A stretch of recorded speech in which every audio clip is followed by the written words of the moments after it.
chill. We're going to have a real-time discussion with you. And I will start sharing my screen now. Thank you so much for joining in.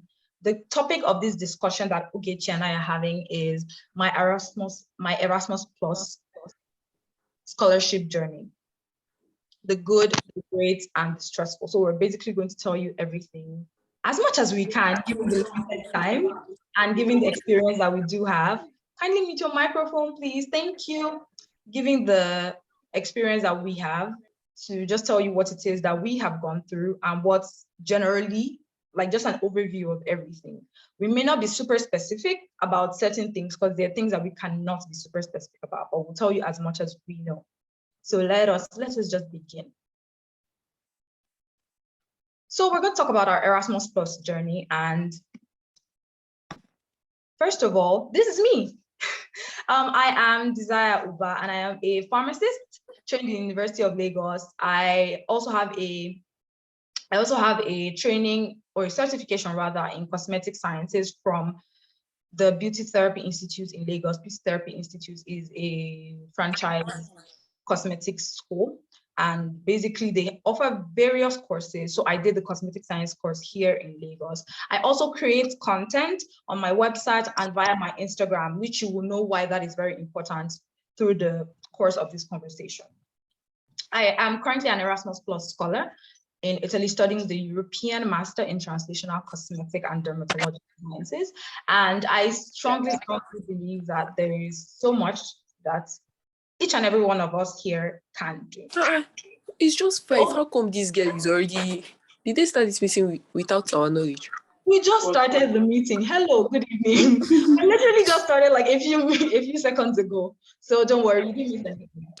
I'm so sorry. It's okay. Kindly mute your microphone when you get into the meeting. Thank you. Ogechi, kindly introduce yourself. Thank you. Hey, just a brief introduction.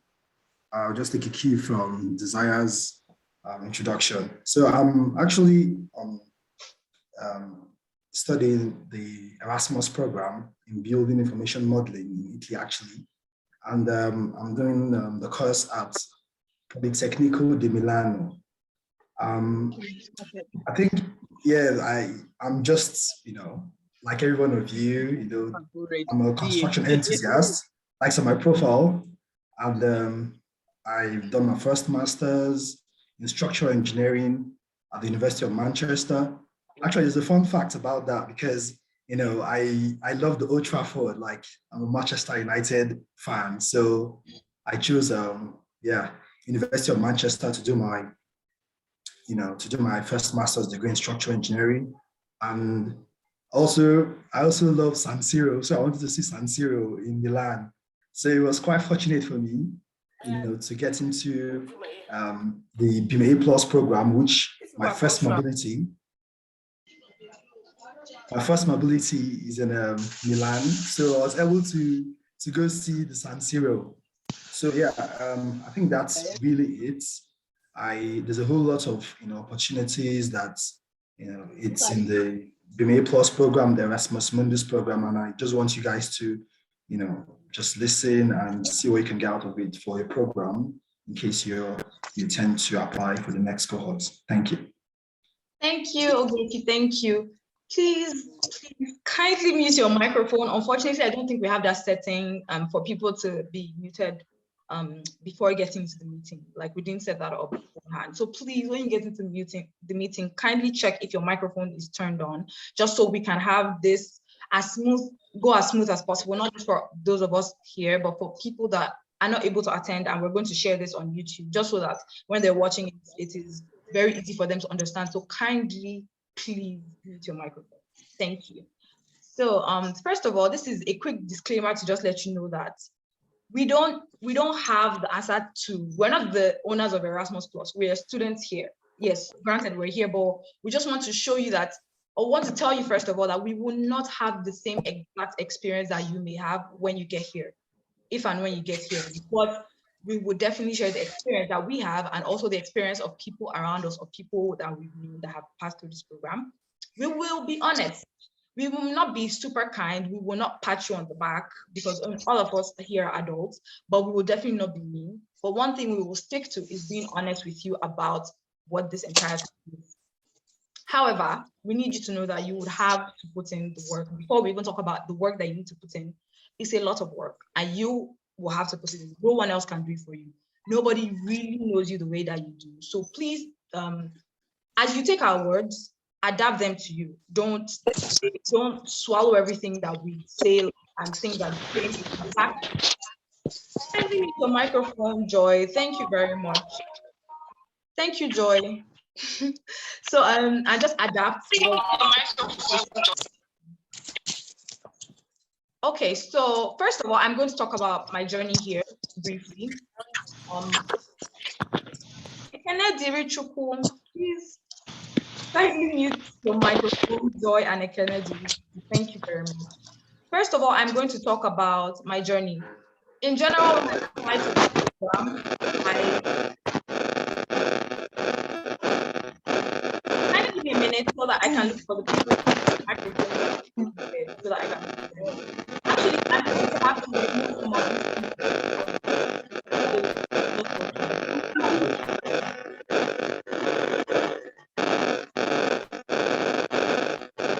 Mr. Ali, can you mute the mic, please? Can you please mute the microphone? Thank you. It's working out so great.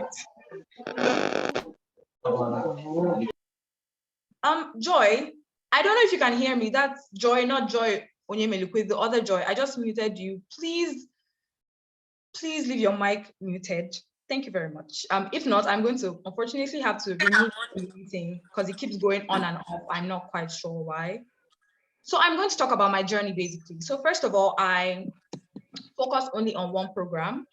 I didn't apply to multiple programs. I reached out to a member of the previous cohort to just give me some information. I did that via LinkedIn.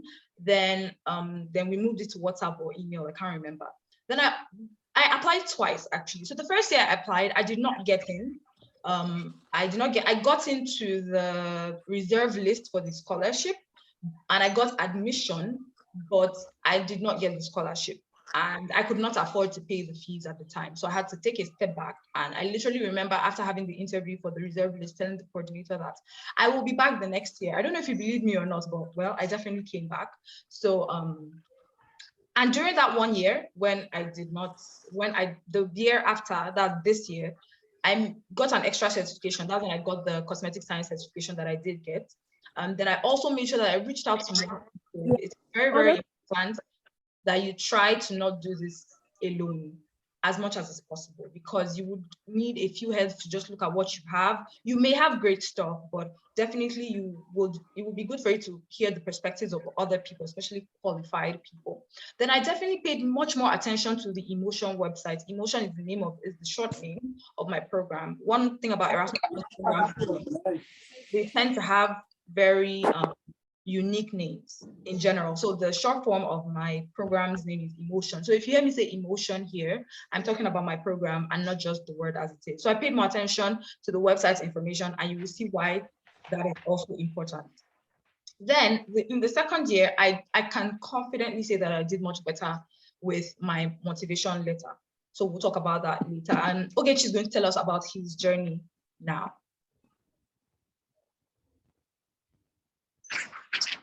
Okay, so about my journey, I actually applied once, 2021, because I was already working, so I kind of had some experience with the construction industry, but I needed to, because everything is all about digitalization. So I was really interested in seeing how I can digitize the construction workspace.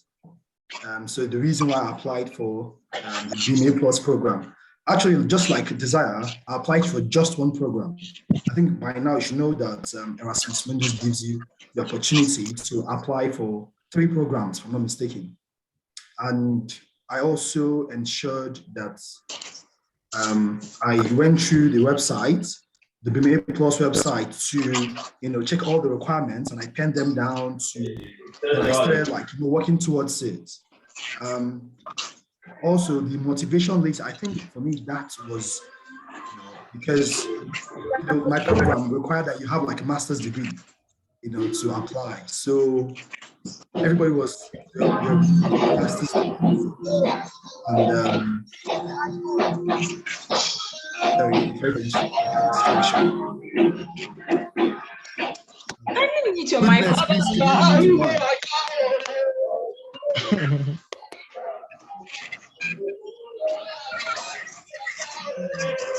All right, we'll just continue. Okay. Sorry for sorry about this. distraction. It's kind of like distracting. Hi, Desire. Hi, Ogechi. This is Maya. Hi. So Cynthia is a co-host. Can she? I think she has the right to mute everybody. If you can't, you can make me a co-host. I'll help you from there. Okay, I'll do just that. Thank you, Maya. Sure. Thank you so much.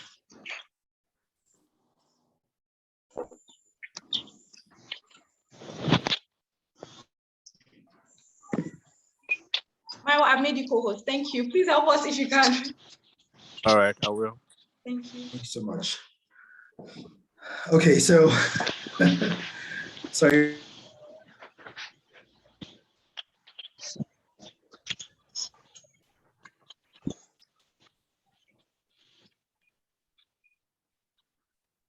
All right, I'll just continue.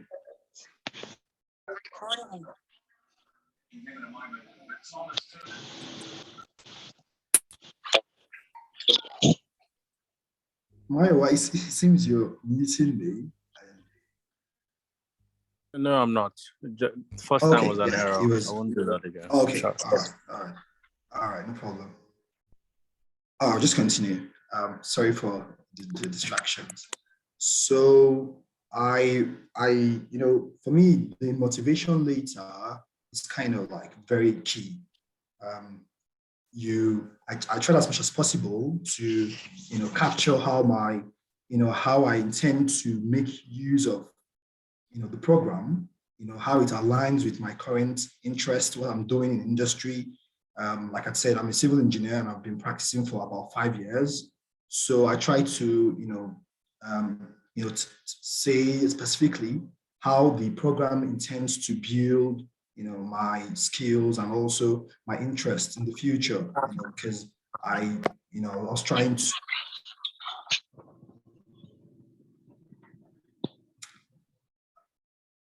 It keeps muting me. I don't know what's. Yes, I think he has to mute everyone. So if you notice that you are muted, just click on the unmute. Sorry. Yeah. I think so. All right. Yeah. So that's it really. Just, you know, I think the motivation letter is so key. You know, so that was really my journey. I didn't really meet with somebody who was a previous scholar, because I think my program my program started like 2 years ago. So there are a lot of Nigerians or people who were in the program. So I just, you know, applied for the program, and, you know, I did everything myself, maybe because of like previous experiences I've had like with scholarship opportunities and all. So I was able to, you know, pull through. So, but I think going forward, we're going to start with all the questions. I might be able to drop like some specifics, but I think that's all for now. Okay, thank you, Ogechi. So first of all, in case you do not know what the Erasmus Plus or EMGMD is about in general, I'm going to tell you what it is and why you should care in the first place. So first of all, the Erasmus Plus program was brought up by the European Commission. The European Commission is owned by, or it is run by, the EU, that's the European Union in general. And it was created in 1987 to basically help with different things that have to do with youth in general in Europe. However, they've decided to be more diversified, as the rest of the world has decided to be. So they're very open to taking in people from other places. In fact, my program coordinator specifically told me that they are looking for people in other countries, like people from other continents. And he specifically said they are looking for bright minds from Africa. So in case you're thinking that, okay, this is limited to a certain group of people, it is absolutely not limited to a certain group of people. And the EMJMD, that's the Erasmus Mundus joint master degrees are they are master degrees, not bachelor's program or any other form of degree. So I need to make that specific because that's one of the questions asked. For bachelor's degrees, there are Erasmus exchange programs. I do not know about how they run or if they run in Africa, and I'm not paying much attention to that because, unfortunately, that's not what this discussion is about. But you can just Google Erasmus exchange, university exchange programs, which is where they started this whole thing from before moving to the EMGMDs. The EMGMDs on their own, they're relatively new because they were just set up in 2004, and there are over 100 programs that are present there. And one of the most common questions we got, because we got almost 150 questions, which is a lot of questions to be honest, is how do I know if my course is relevant for any of these Erasmus programs? So there are over 100 programs, and every year they add new programs. So there is mostly stuff for, maybe not everyone, but there are a lot of options for people. So I have personally seen things in health, in pharmaceutical sciences, for medicine, and that includes nursing and medical lab sciences and every other associated medical course. I've also seen several courses on agriculture, and that I've seen so many branches of STEM, so many branches of STEM and anything that is related to technology. I've also seen courses related to food technology, dietetics, engineering, of course, lots of engineering courses. I've seen courses related to robotics, of course, because that's where the world is heading towards right now. And I've also seen, for the people who are not in the science aspect, because it seems like this is a science-based program, and it really isn't. I've seen things based on finance, seen for law, seen for advocacy, seen for social work, seen for film, and I've seen for dance too. So it's pretty wide. It's pretty wide. You just have to get to the catalog, which there is a link attached to this. Like we said, we are recording this and we will share this, and I will also share these slides because there's some links that are at the end of this that you would probably need to get at the end of the day. So if you didn't register, please drop your email in the chat box so that I could still include you if you want a link to the slides and the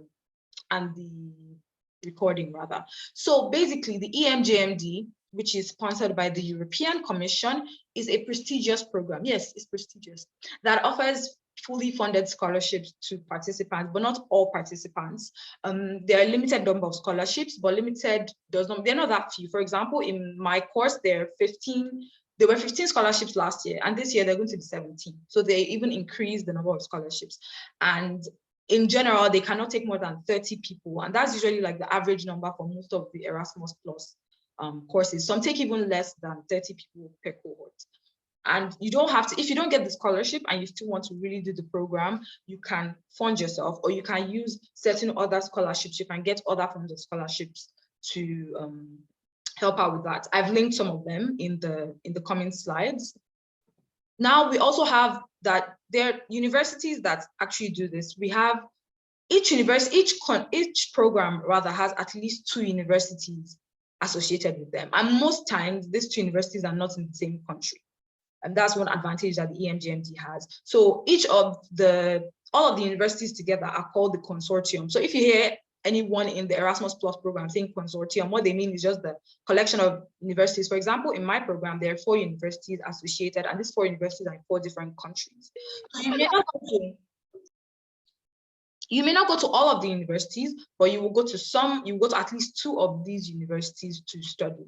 Most of the universities tend to have affiliations with other schools in the world. For example, my program has affiliations with some schools in Canada, for example. So let's say you want to go to do your internship, because most of the Erasmus, if not all Erasmus Plus programs, you do like an internship, a 6-month internship or 3-month internship after school, that's after classes, but it's still a part of your degree. So if you want to do your internship, say in another country, you're allowed to do so, even though there are laws, there are certain rules regarding the scholarship itself when it comes to Erasmus Plus. For example, if you want to do your, for my program, I don't know if it's for every program, but for my program, if you want to do your internship outside Europe, you will have to forfeit half of the scholarship, basically, but you can apply for grants and any other thing. So if I want to do my internship in another country, maybe I want to go back to Nigeria to do my internship, I would have to forfeit half of the scholarship. There are other caveats like that included, but nothing extreme, nothing that will make you lose the scholarship or anything like that. But many of these schools have affiliations with other countries in the world and companies and industries, which is really great. Basically, I also want to say that there is no problem with money.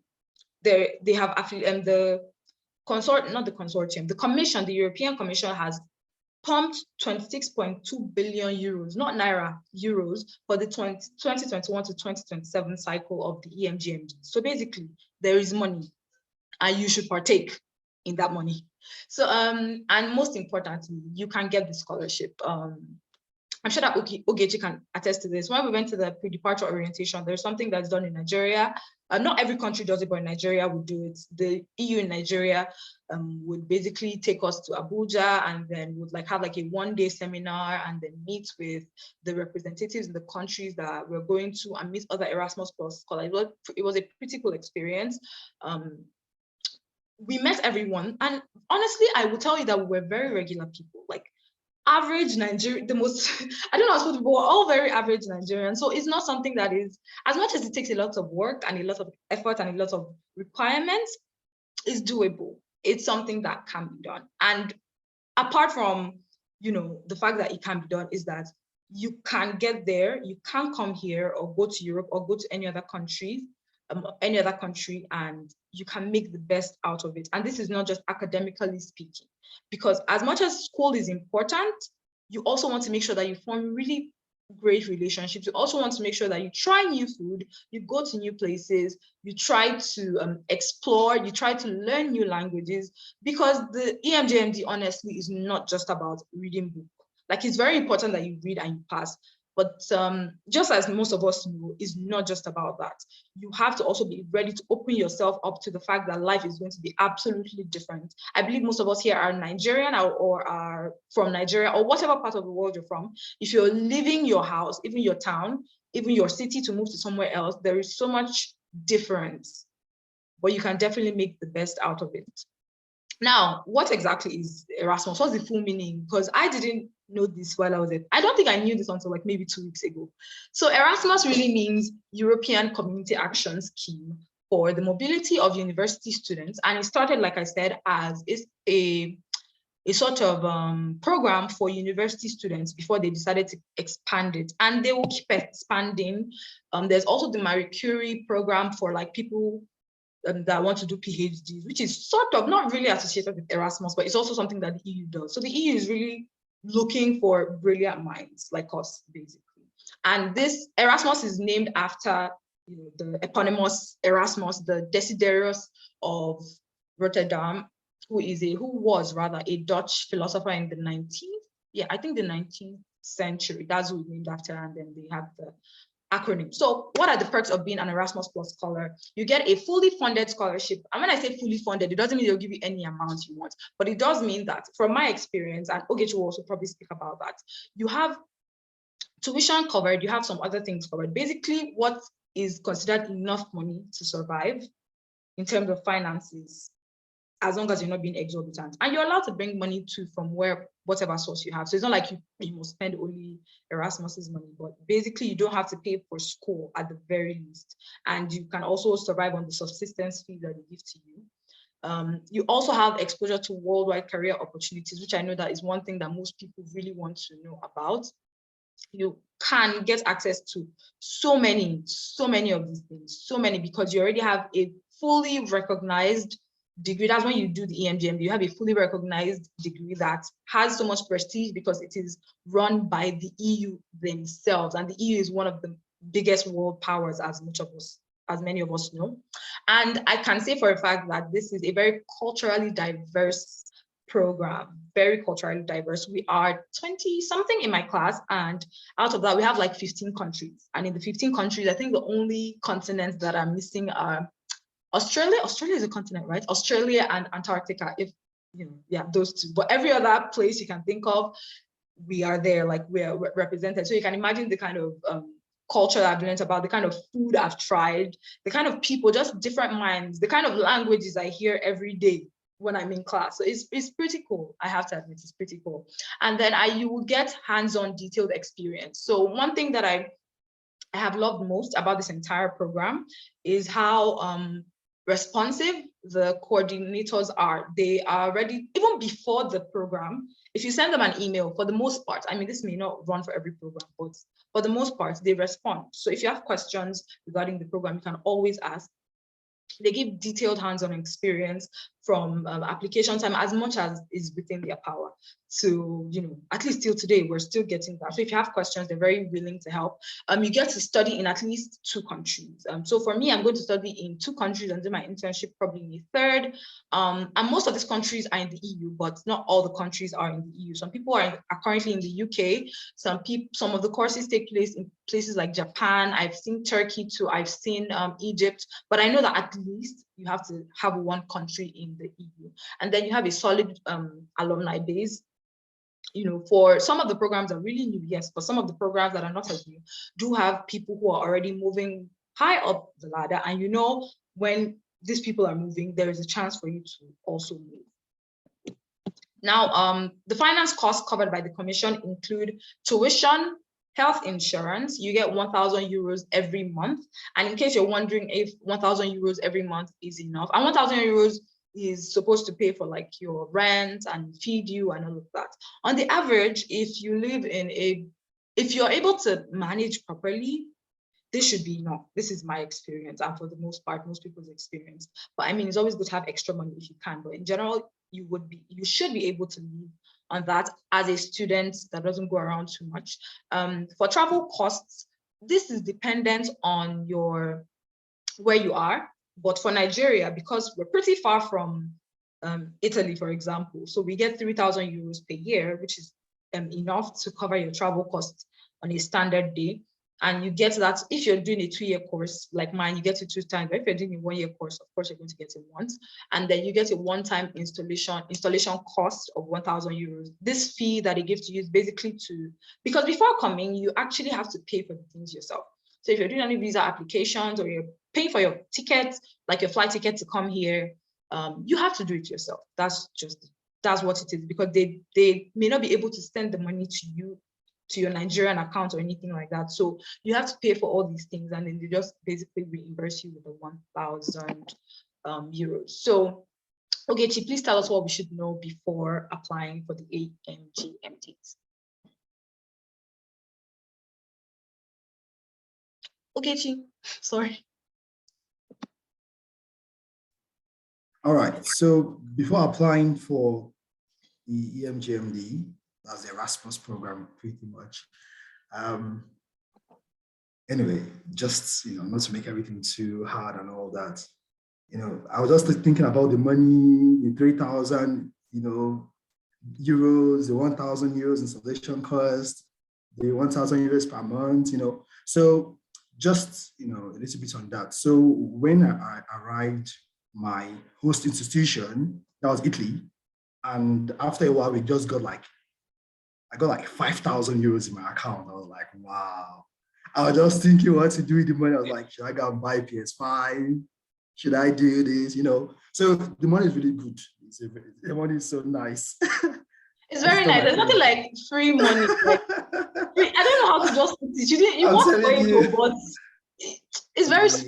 I understand. Yeah, it was like 6 classes of food. Anyway, let's just go back to business. So, you need to have a first degree, like a bachelor's degree, or so first degree or higher, maybe a bachelor's degree, then maybe if you have a master's degree, a PhD. I think you can practically apply if you have from a bachelor's degree, so you don't need to maybe have gotten a master's degree or something like that. So for my own case, because my course, it's like an advanced, course. So they need you to have an experience in the field and all that.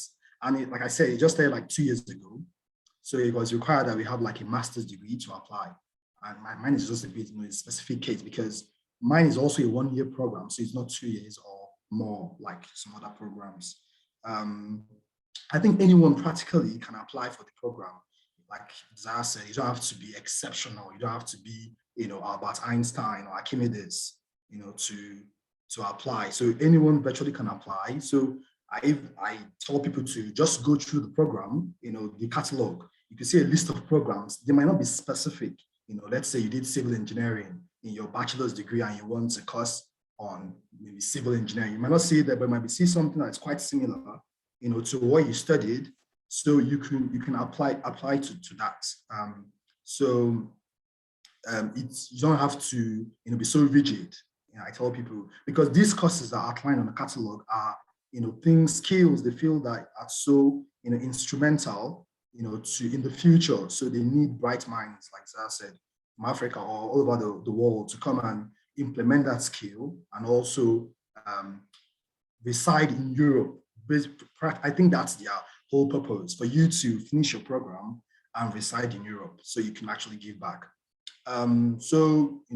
The third point there is like who can apply. Of course, if once you can spend like 12 months to 24 months, which is practically 2 years of your time, I think you're good to go. So because like mine is just 1 year, so it's just 12 months. Some other programs can be two years with some. I think there's a slot for internship. So if you want to do internship while on the program, you could take out time to do also summer programs. So I think that's the max, between 12 to 24 months for the EMJMD program. So practically, the program, you need to know your interest. What interests you? Like for me, it was, like I said, I'm a construction enthusiast. I did civil engineering and I've practiced for 4 years, and I'm looking, how do I, scale up my program? What do I do that, it's quite, different from what's obtainable in the industry. So I felt that, and I searched through the catalog and I saw, the building information modeling, and I was like, wow, this is quite interesting. And I feel that, that's where the world is moving into and all that. So I knew that this is what I wanted, and I tried to, pen down my motivation later to capture, my interest and all that. So like the EMJMD gives you the opportunity to apply for more than one program. So you can actually apply for 3 programs, if I'm not mistaken. Yeah, that's right. You can, apparently they just changed this law like last week. Apparently you can apply for as many as you want. Oh, no, as many as it was 3 before, but they changed it and you can apply for 10 then, I mean. Oh, interesting. Interesting. So yeah. You see, so I think it's just like, spread your wings and fly. So you can apply for as much programs as you want. Just take out time. But, the problem with this is that you might not be so detailed with your application. So I'll advise, to limit it to a certain number, maybe 2-3 programs, so you can give it like all your best, take out time, to also research. Like they have the website there, they've got list of, requirements. I think nothing is hidden. There's no gray area, it's not like, sorry to say, there's some scholarships in Nigeria. I've applied for a lot of scholarships in Nigeria, so I know what I'm talking about. There's everybody, they tell you to apply this and afterwards they tell you to pay some money and all that. No.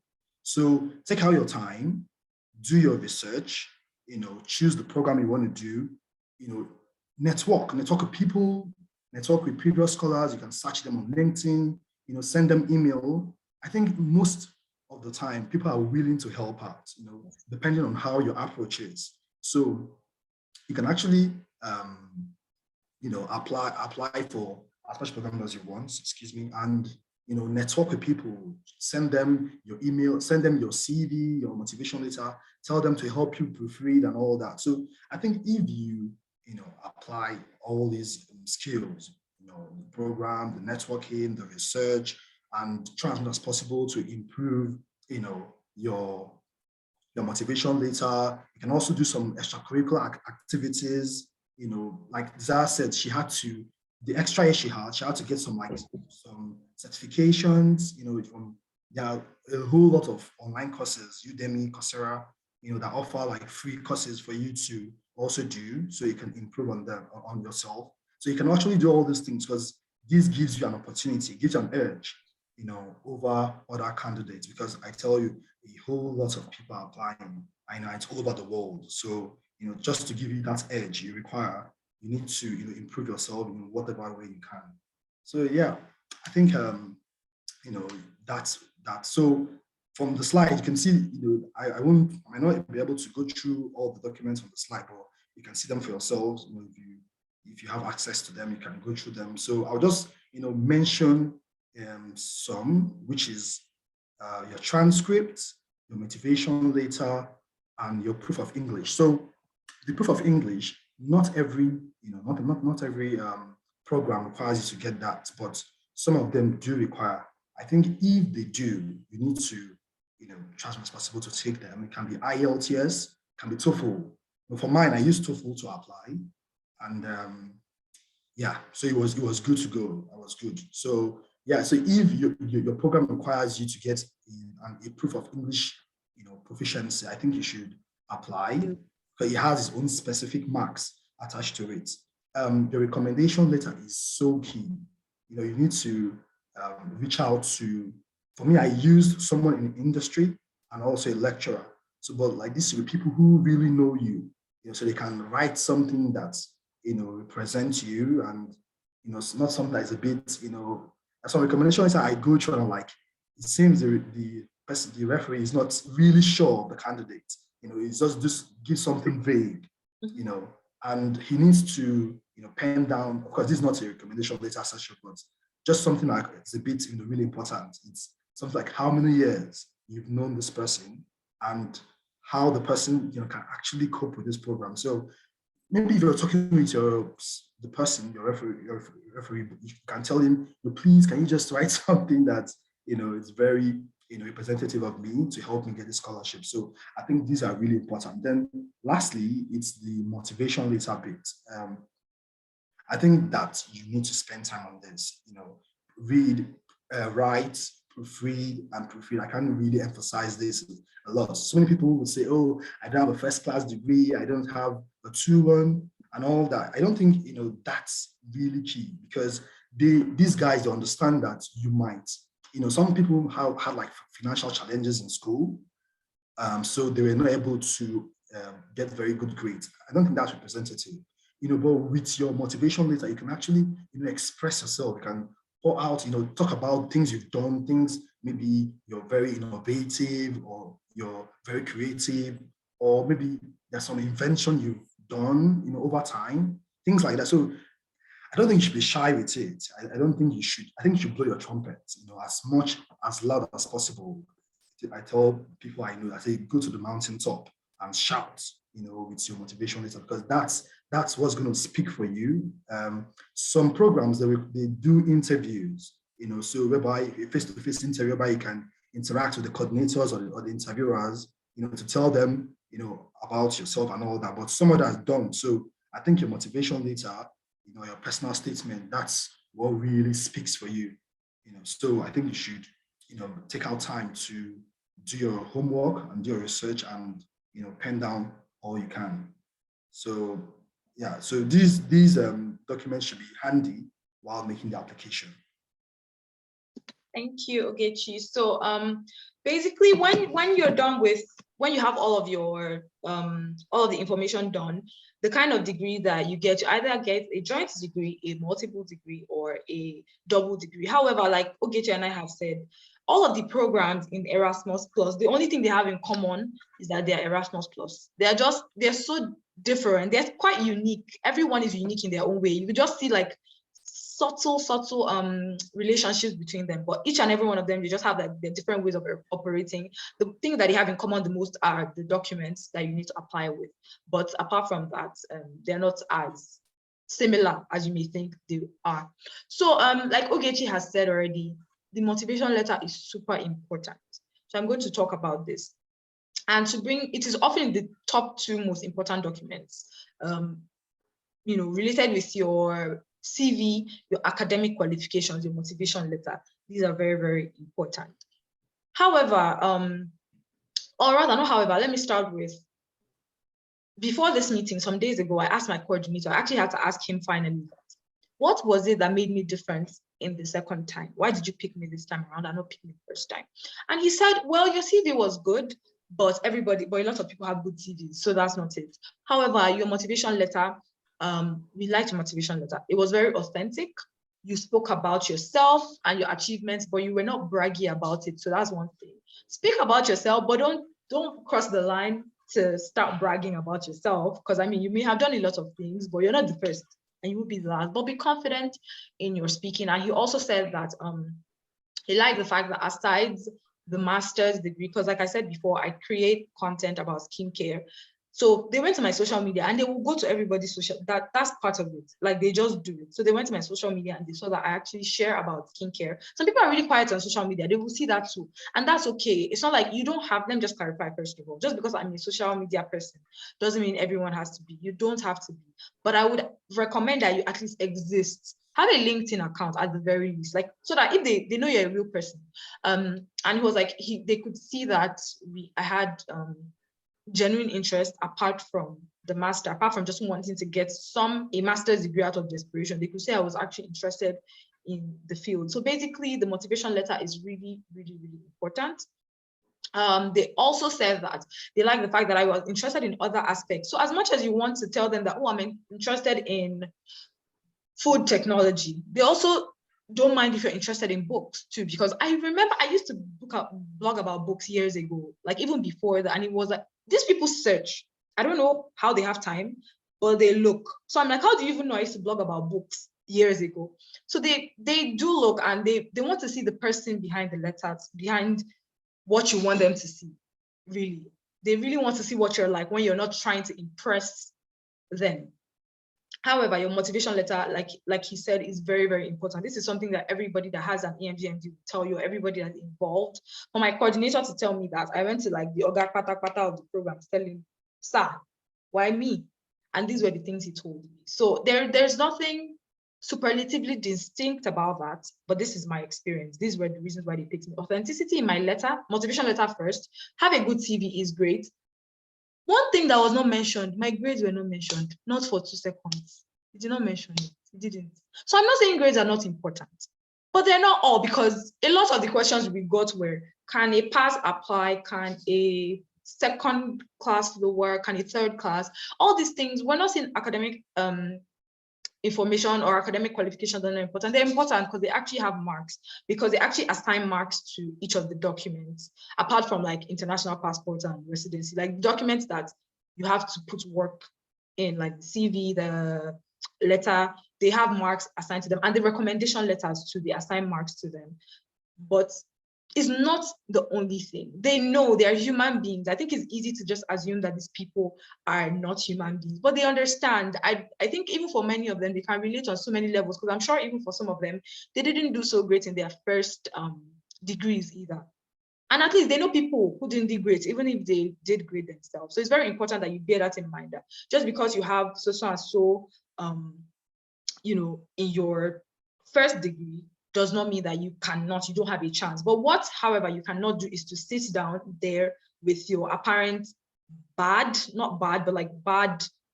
first degree, and they're like not doing anything about it. What certifications are you going to get? What conscious work are you doing in the field that you are telling them you want to be a part of? I also saw someone, one of the questions I got from someone was, oh, I've done 11 online courses. I have a 2-1. I have volunteered with the UN. I have volunteered with WHO. What else can I do to stand out?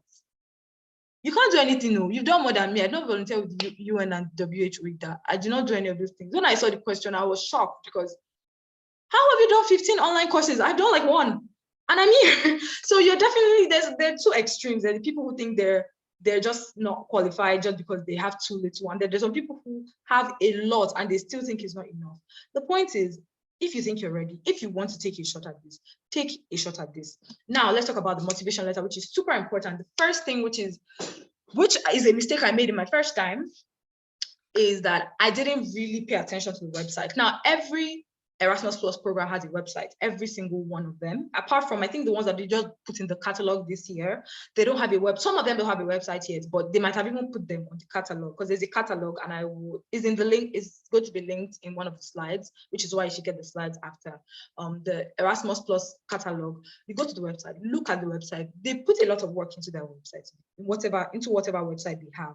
So they put so much information there, and those information, they're very relevant. Don't underestimate the information. Now, follow the rules. For example, for my program, it says 750 words, and that includes words in parentheses. We got a question asking that question. So whatever words you have, the only thing that it may not include are like the heading, like if you put your name as a footer, not a footer, as a header or as a footer. But everything in the letter, please just follow it. If they say 750 words, please do not exceed 750 words. Stick to the word count, because first of all, these are easy ways for them to just remove you. So even if you have a wonderful 1,000 letter word letter, and they ask you for 900, you are gone, because that's not what they asked you for. It already shows that you're not listening to them in the first place. Now, another thing that you need to do is to be very specific. Your CV is one place where you can talk about like professional experience, right? But there are certain things you may not be able to talk about in the CV. This is the chance for you to do so. You cannot tell them how you came about. For example, it was in my motivation letter that I was able to tell them how I started becoming interested in skincare. I didn't work in the skincare industry. I didn't have R&D experience. I was working in an amazing company called Advantage Health Africa as a brand development executive. And Maiwa was even one of my bosses. So I did not have that experience, just to clarify. And I'm not encouraging that you shouldn't have experience, but I'm saying that your passion can shine through in another way, or your interest can shine through in another way. Now, I'm not going to deceive myself and say everybody's doing this because they're passionate about the industry. Some people just want to jackpot, and that's okay. As long as you are coming here and you're not going to mess things up for the people after you, because that's another thing. I'm the first Nigerian in my set. I'm the first Nigerian doing this program in general, right? So no matter what happens, no matter how you try to avoid it, I'm supposed to live my life, but also realize that if I do great, it tells well on all of us. If I don't do great, it might also not tell well. So it's just like no pressure, but you have to realize that you may be affecting the chances of other people. I'm just saying this because I believe it's important and I feel like I'll forget. So if you do find yourself in any space at all out of home, I'm saying this because this is part of just life in Europe. Let me just get back to the motivation letter. So you have to explain your specific interest about like, what is it that makes you want this program? Be specific, go to the website. For example, on my website, they will tell you, they break down the courses you're going to do. And for most Erasmus Plus programs, they break down the courses and they'll tell you, this is what this course will teach you. This is what this, for example, by the time we divide to go to 2 countries, you would be told, okay, this is what you're going to do in this school in this country, and this is what you're going to do in this school in this country. So go to the website. If you're interested in this pathway, tell them that this is the pathway you're interested in. It shows that you are actually interested in them, not just interested in getting a degree or interested in running away or interested in just doing something. It shows them that you're actually passionate about, or you're interested in the program, because passion is a very thrown around word. Sometimes you may not be super passionate about the industry, but at least you're interested in it and you're willing to put in the work to make the industry grow. That's what they need. That's all they need. Now, I want to say something. Please don't beg. That's one thing that's very, very annoying. Don't beg. Nobody cares. It's not a pity party. They're not here to help the poor. They're looking for innovative minds, and that's just the truth. So saying something like, oh, please select me, I will be grateful. I'd be grateful. It's true, express gratitude in your letter, but first of all, put it at the end, not at the beginning. I don't know. I feel like this is just put it just talk about, you want to capture them in your first paragraph. So that's not the time to start telling them my name is something, and they don't care. It's in your CV. So you want to use the first few lines to grab their attention. Tell them something captivating. Tell them a story. You may not be the best story writer, but start with a draft. If you want to get an editor, that is fine. But at least don't use the first few lines to just play around. Do you get, like, don't tell them what their program is about in the first few lines. They know what their program is about. Don't tell them, don't try to explain the program to them again. They don't care because they know what their program is about. Don't beg them. Please do not do it. Please do not do it. Please do not do it. If you have research, this is a good time to present it, because even though in your CV you may be able to mention it, you may not be able to totally explain maybe why you did the research or what application in real life the research has. So this is a time that you can, if you have any, to explain it. If you did an undergraduate thesis years ago, because another thing that should be mentioned is, because I'm saying this because I saw a question that said, oh, I have 5 to 6 years of experience after school and I haven't gotten another degree. Do I have to prove to them? What will I tell them that is my reason for not getting another degree between this time or something? I finished my first degree in 2016 and I'm here in 2021. Those 5 years, I didn't go to school. I mean, I did other stuff. So don't focus on what you don't have.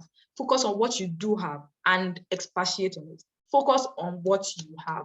Don't tell them about what you don't have. Stop focusing on what you don't have. So the 5 years, if something happened within the 5 years, you can decide to explain it. But if you've been working, you can also decide to explain it. There's always something that you can say. At least if you're this interested, if you're very interested, you must have positive things to say about yourself and crafted in the best ways. Do not underestimate your qualifications. I feel like this is super important to say. Do not underestimate whatever it is that you have. You are not just a food biotechnologist. You are not just a pharmacist. Whatever it is that you have, own it and own it as confidently as you can in the letter. Even if you're not a super confident person in person. I'm not. I can tell you for a fact that I'm not a super confident person in person, but I could not have allowed my letter to exude that. I have to be confident in my letter because that's what they see first before they can even grant me an interview. And it's super important because even if you're a super confident person in person and your letter is not confident, they don't get to see you because they read through your letter first before they call you for a video interview for the most part. So please do not underestimate yourself. In your motivation letter, I would recommend that if you can take a few lines to explain your proposed plan post-degree. I think there is the place where we think they are doing us a favor. And if I ever thought that, I've taken that thought and I've thrown it into the Atlantic Ocean because it's not true. They're not doing you a favor. It's a tit for tat. You know how we look at Harvard and we're really, everybody, if you hear somebody's going to Harvard, they're like, oh, this person is in Harvard, the person must be so smart. That's because the alumni of Harvard are people that we want to be, basically. So this is the same thing for the EMJMD. They want their programs to be great. So that's why they're looking for some of the best minds. So if you come as a great mind, don't try to act like they're doing you a favor. No, you're getting something from them, but they're also harnessing from you because in the next 10 years, if your Erasmus program, if you're doing super great in your industry, if I become the CEO, for example, of L'Oreal or like the biggest cosmetic industry, people will look at my CV or my LinkedIn profile or whatever is popular in the next 20 years and see that, oh, she studied this program. I'm going to go study this program. So, do you get what I'm saying? If you can explain what you think you want to do, they could see that as something that's very innovative for you to think about. Even if it's something that has not been done before, somebody will do it, and you can be the person to do. So you can tell them, crazy is good, when put in a good way. Crazy is good. This is not the time for you to repeat your CV, as tempting as it may be. This is not a time for you to tell them about the statistics of the WHO because they know.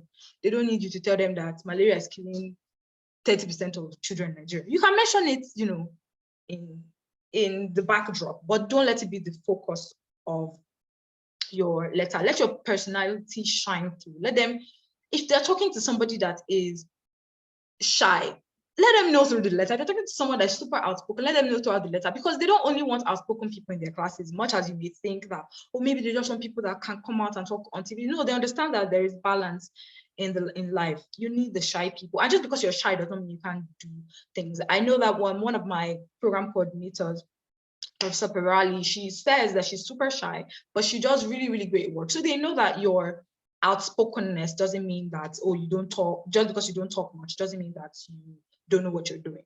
Also, please, no matter what happens, please do not lie. Just don't do it. They can see through it because they've seen thousands of applications So just don't. Thank you very much. You can talk to current students in your program. They are the ultimate insider. These are the people that tell you what you need to know, things that you feel like you may not be able to ask the program, because you do have the opportunity to send an email to the program if you want to ask questions. They are mostly very, very responsive. Some of them are not. And I mean, like I said, the program is filled with different shades of everything.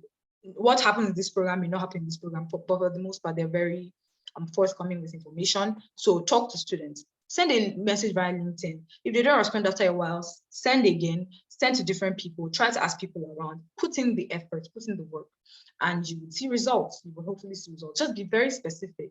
Be very, very, there is nothing, it's not good only to be specific just for being specific, but it shows that you kind of know what you're doing, even though none of us, all of us are just here moving this earth, but we don't know what we're doing. But really, it kind of shows that you know what you're doing. You get what I'm saying?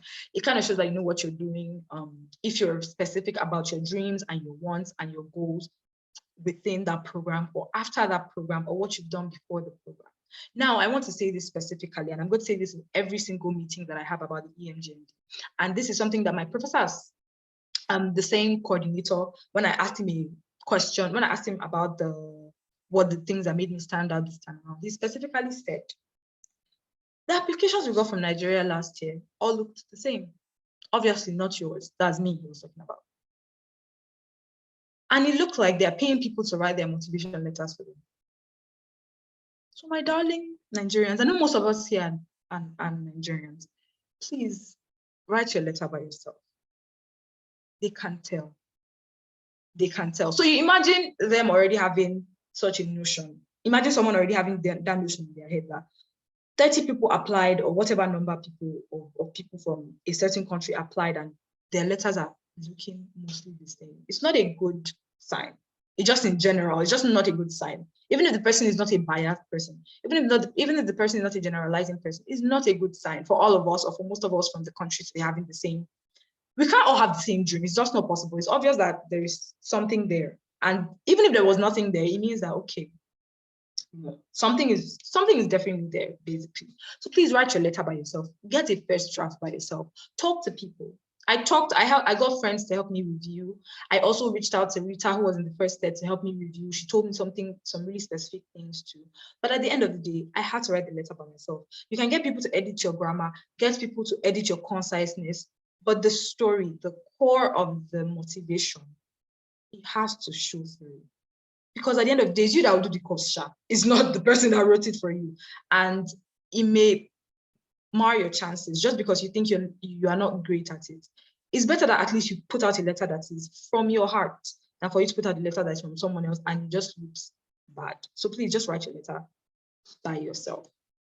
Now, sometimes a few programs require video motivation letters, video statements of purpose. And this is very tricky because people don't generally like being in front of a camera, but it doesn't have to be as hard as it sounds. For example, Emotion before, that's my program, they didn't used to accept, they only took paper that's written motivation letters, but my coordinator told me when I asked him the same question, and he said, oh, they're changing up things now. They want to ask for a video from people in this coming sets. So that means that this may be something that is going to keep going on, or is going to start happening with many programs. So I believe it's important that we put that into perspective. So if you're doing a video SOP, you have to know what the timeline is supposed to look like. Do you need a 2-minute video? Do you need a 3-minute video? All of those things will be specified by the program. But first of all, it's going to be like a motivation letter, but make it more conversation based. Always look at the camera. Make sure that the place you are using is properly lit and it is quiet. So basically what you're trying to do is you're taking your motivation letter, but you are speaking about it, not just writing about it. You have to have a steady hand whenever it is that you're filming the video. And most important, because you have you are allowed to do 2,000 takes of this video as many times as you want. It's not a direct interview. You can shoot the video as many times as you want. Keep doing it, keep doing it, keep doing it. You will get more confidence. You will become more relaxed. The first 20 takes may be bad, but the 21st take may be better. I say this because at least I shoot videos, and I know that the first few times you feel like shit. It just seems so bad, but over time it does get better. So these are some tips that I would just say you should go along with. Always, if they say a 2-minute video, please give them a 2-minute video or a 158-minute video. Don't give them a 3-minute video. Just stick with the rules, first of all. Always stick with the rules. Write a script, have a script that you follow. And I believe that at the core of it, everything, if you do all of these things, because there's no magic formula, there isn't. Like, everybody that knows how these things work will tell you that there is no magic formula. But you know, if you follow these rules, or these, maybe not rules, because rules is a serious word, but if you follow these tips in general, you should be a-okay. So Ogechi is going to tell us about if you're picked, because after everybody is, or for most programs, after everybody is submits their applications, you tend to have an interview afterwards, which Ogechi will tell us about now. Okay, so Zara, thanks a lot. You really dealt with the previous bits. So for some courses, you actually have like a post-application interview. You know, I think some of the things I would say here, Zara has already mentioned them, which is practicing ahead of time. Of course, you can't overemphasize that. You need to, practice and practice and practice. You don't want to be stuttering a lot, Then all the, I know, they really understand the fact that you're not, English is not your first language, I tell people my first language is Pidgin. It's kind of funny, but yeah, I grew up in Port Harcourt, so I spoke a lot of Pidgin while growing up, So you need to practice, take out time. You can actually, script some things down, maybe questions you feel you might be asked. You can actually, just as much as possible, try to practice. You can tell your friend you can call up your friend and tell the person to, interview you, so you can actually build that level of confidence for you to actually do your best. Because, like I say, practice makes perfect. So take out time to practice a lot. Make it conversational. You don't want to be just there like a still figure, just there and they're asking you questions and you're not. It doesn't show you're interested in the program actually. So you need to make it conversational. And how would you do that? You need to do your research. Research on the program, research your interviewer. Take out time to, to have a list of questions. Smile, please, smile. Don't, and just be there, angry. This part they don't know that Buhari is making the economy so hard, so they're not aware. So you need to smile. Talk to them. I'm not saying you should just show your teeth, but I'm saying that show enthusiasm, show that you're really passionate about the program, and converse with them, talk to them, tell them things that you've done, give answers that are precise and concise, and be bold. There's no room to be shy. You've done this. You want to apply. You're the person who wants to, get this program. There's a whole lot of money. There's a whole lot of resources these guys are putting into all this. So you need to take out time to, show them yourself, talk to them, express yourself the much you can. Let them see who you are for and what you've done, from the motivation letter you've written. Most times, people there tends to be a gap or a disparity between their motivation letter and, when you speak to them, by reason of maybe video interviews and all that. See, there's a whole lot of disparity. So you want to be honest, you want to show them who you are, you want to tell them about yourself, about all the, the things you've mentioned to them and more on your motivation letter. So I think these are the things that you tend to expect while you're, doing the post-application interview stage. So the next thing we talk about is, so people normally say, ask questions such as, do I apply separately to the program? I think that's the next slide. So I think this comes up a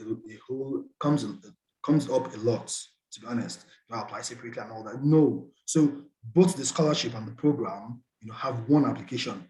From my own case, I think while I was making the application, there was a like a drop-down menu where you have to like select, because there's a whole lot of scholarship, not just the Erasmus now.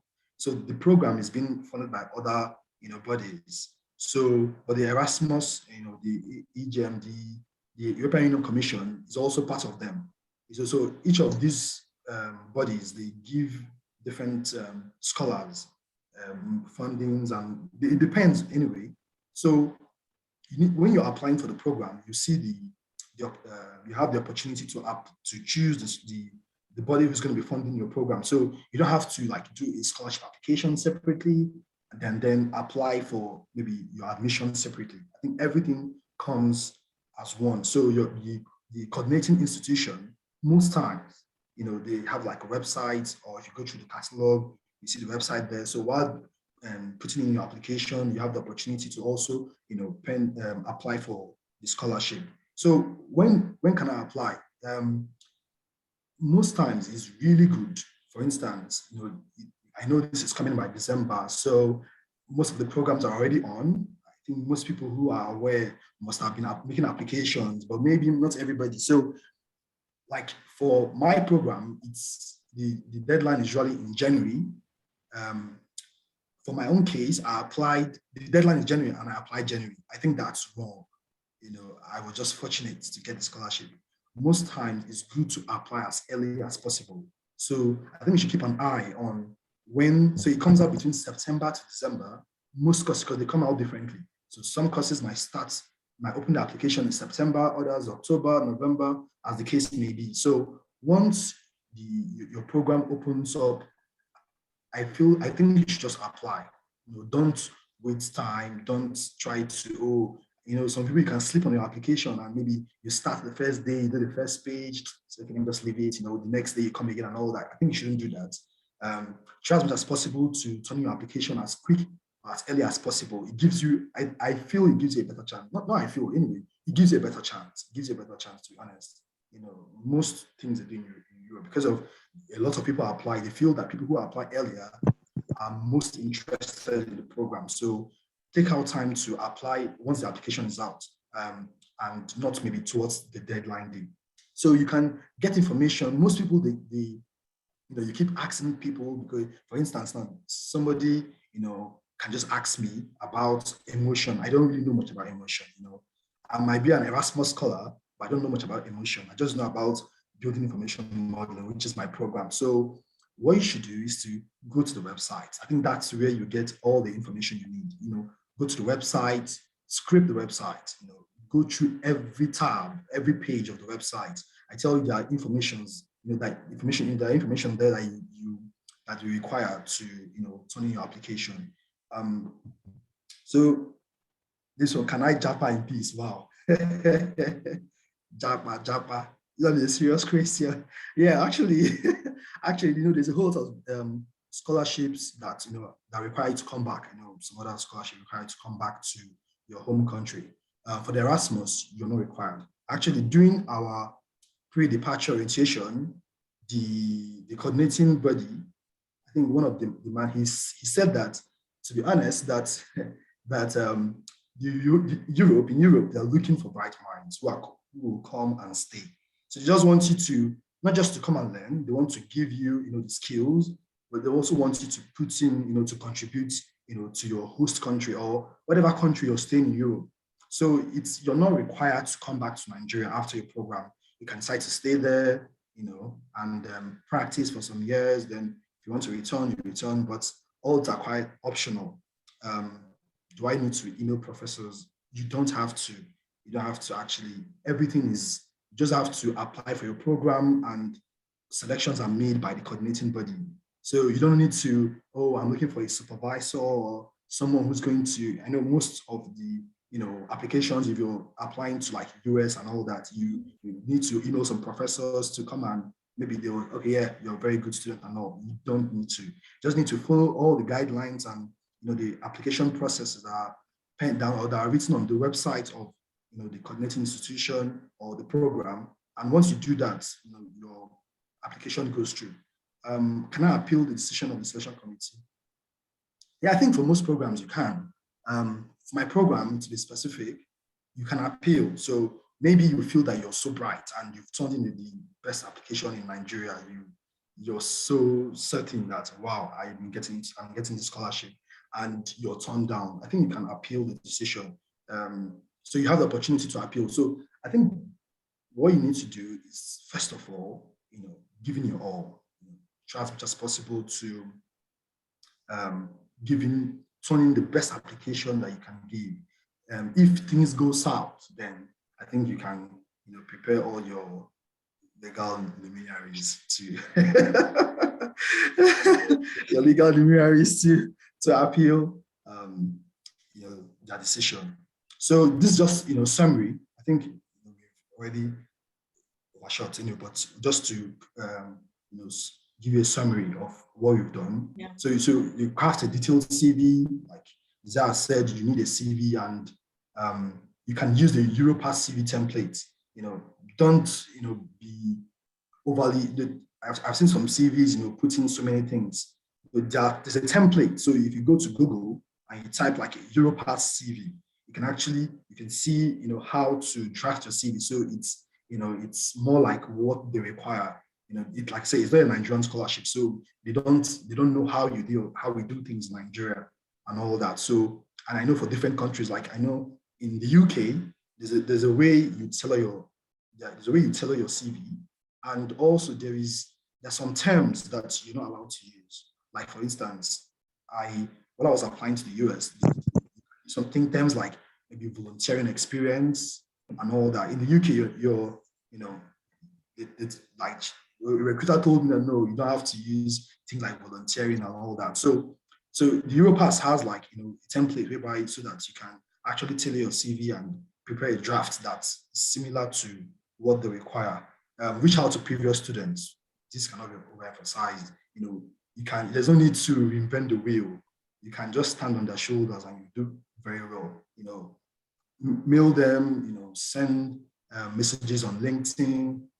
And all, just reach out to somebody, clearly state the reason why you're reaching out to them. To be honest, I just need to say this, because just help everybody. There's a way to reach out to people. You're not forcing them to help you. People are already, pumbered with a whole lot of academic activity. So the person you're reaching out to, not that he doesn't want to help, but maybe has a whole lot of things, doing, so, and he sees your message or email and it's more like, just have to help me and all that. So you can just come, you've done this, and you feel that the person can help you. And I'm sure, people are really willing to help, especially because, we are hoping that the next cohort will be more than the previous one, because we've been having like successive increase from the previous year. Ours was much. So we are hoping that the next cohort, that's the scholars from Nigeria, will be more than ours. Okay, next is the motivation letter. I think you need to have like a motivation letter that stands out, do something, Zara has done justice to that, so I don't need to go over it again. Having also a social media presence, don't just be a big entity. Some people don't even have like as simple as, not simple, but yeah, a LinkedIn account. You need to have a LinkedIn account. And you need to have something that at least people can, search the online platforms, and they can see something about you, see what you've done, and try to update it from time to time. So I think, these are one of the things you need to do. Then get your documents on time. Like I said, don't wait till the end of, towards the tail end of the application process or the deadline, then you're turning your application. It really shows that you're not really, very serious with the program. And things like transcript. Wow, transcript. Wow, I know a whole lot of schools in Nigeria, they really delay transcript. It's not really your fault, but I tell you, if you start early, you can actually get this transcript. You can push, you can travel that. Anyway, how you want to get about it. And things like, passports, which is really hard to get now. I think even while I was applying for my program, I had like, 9 months. I think I had, 9 months to the expiry date. I can't really remember, but most times when you're applying for your visa, they'll tell you that you need I think about 18 months to the deadline, to the expiry date of your passport. So make sure that your passport is up to date so that the visa guys, because sometimes you might go through the application. This is just my personal experience anyway. I finished my application and everything, and when I went to apply for my visa, they told me that my passport is, I had like 9 months left. So I need to have like 18 months. I was all back and forth. Anyway, I was able to get my visa actually. So then prioritize extracurricular activities. You need to do other things apart from having a first class.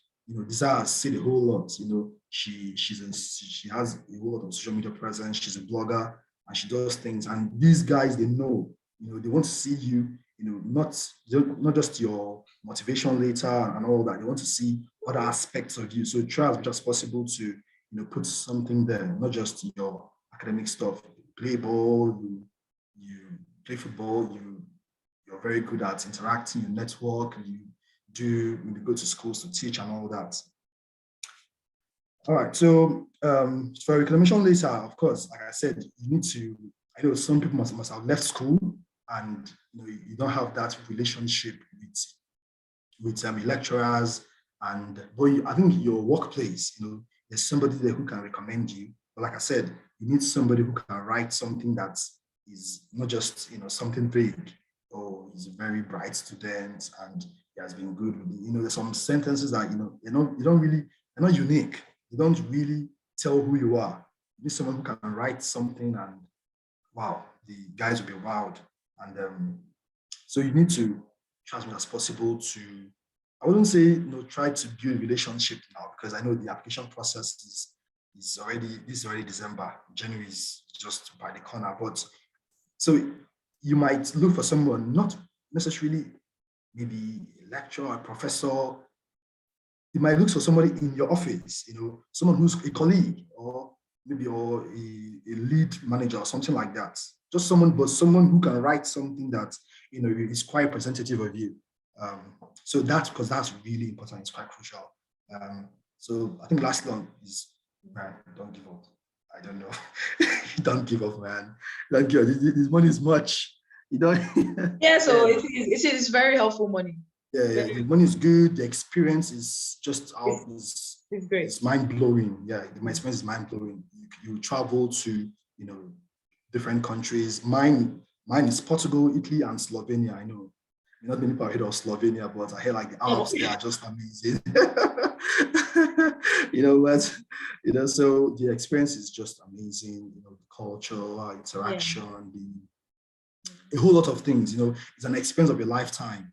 Literally. Don't miss out. So I think just taking out, few hours of your time every day to improve on your application goes a whole lot to help you improve the application.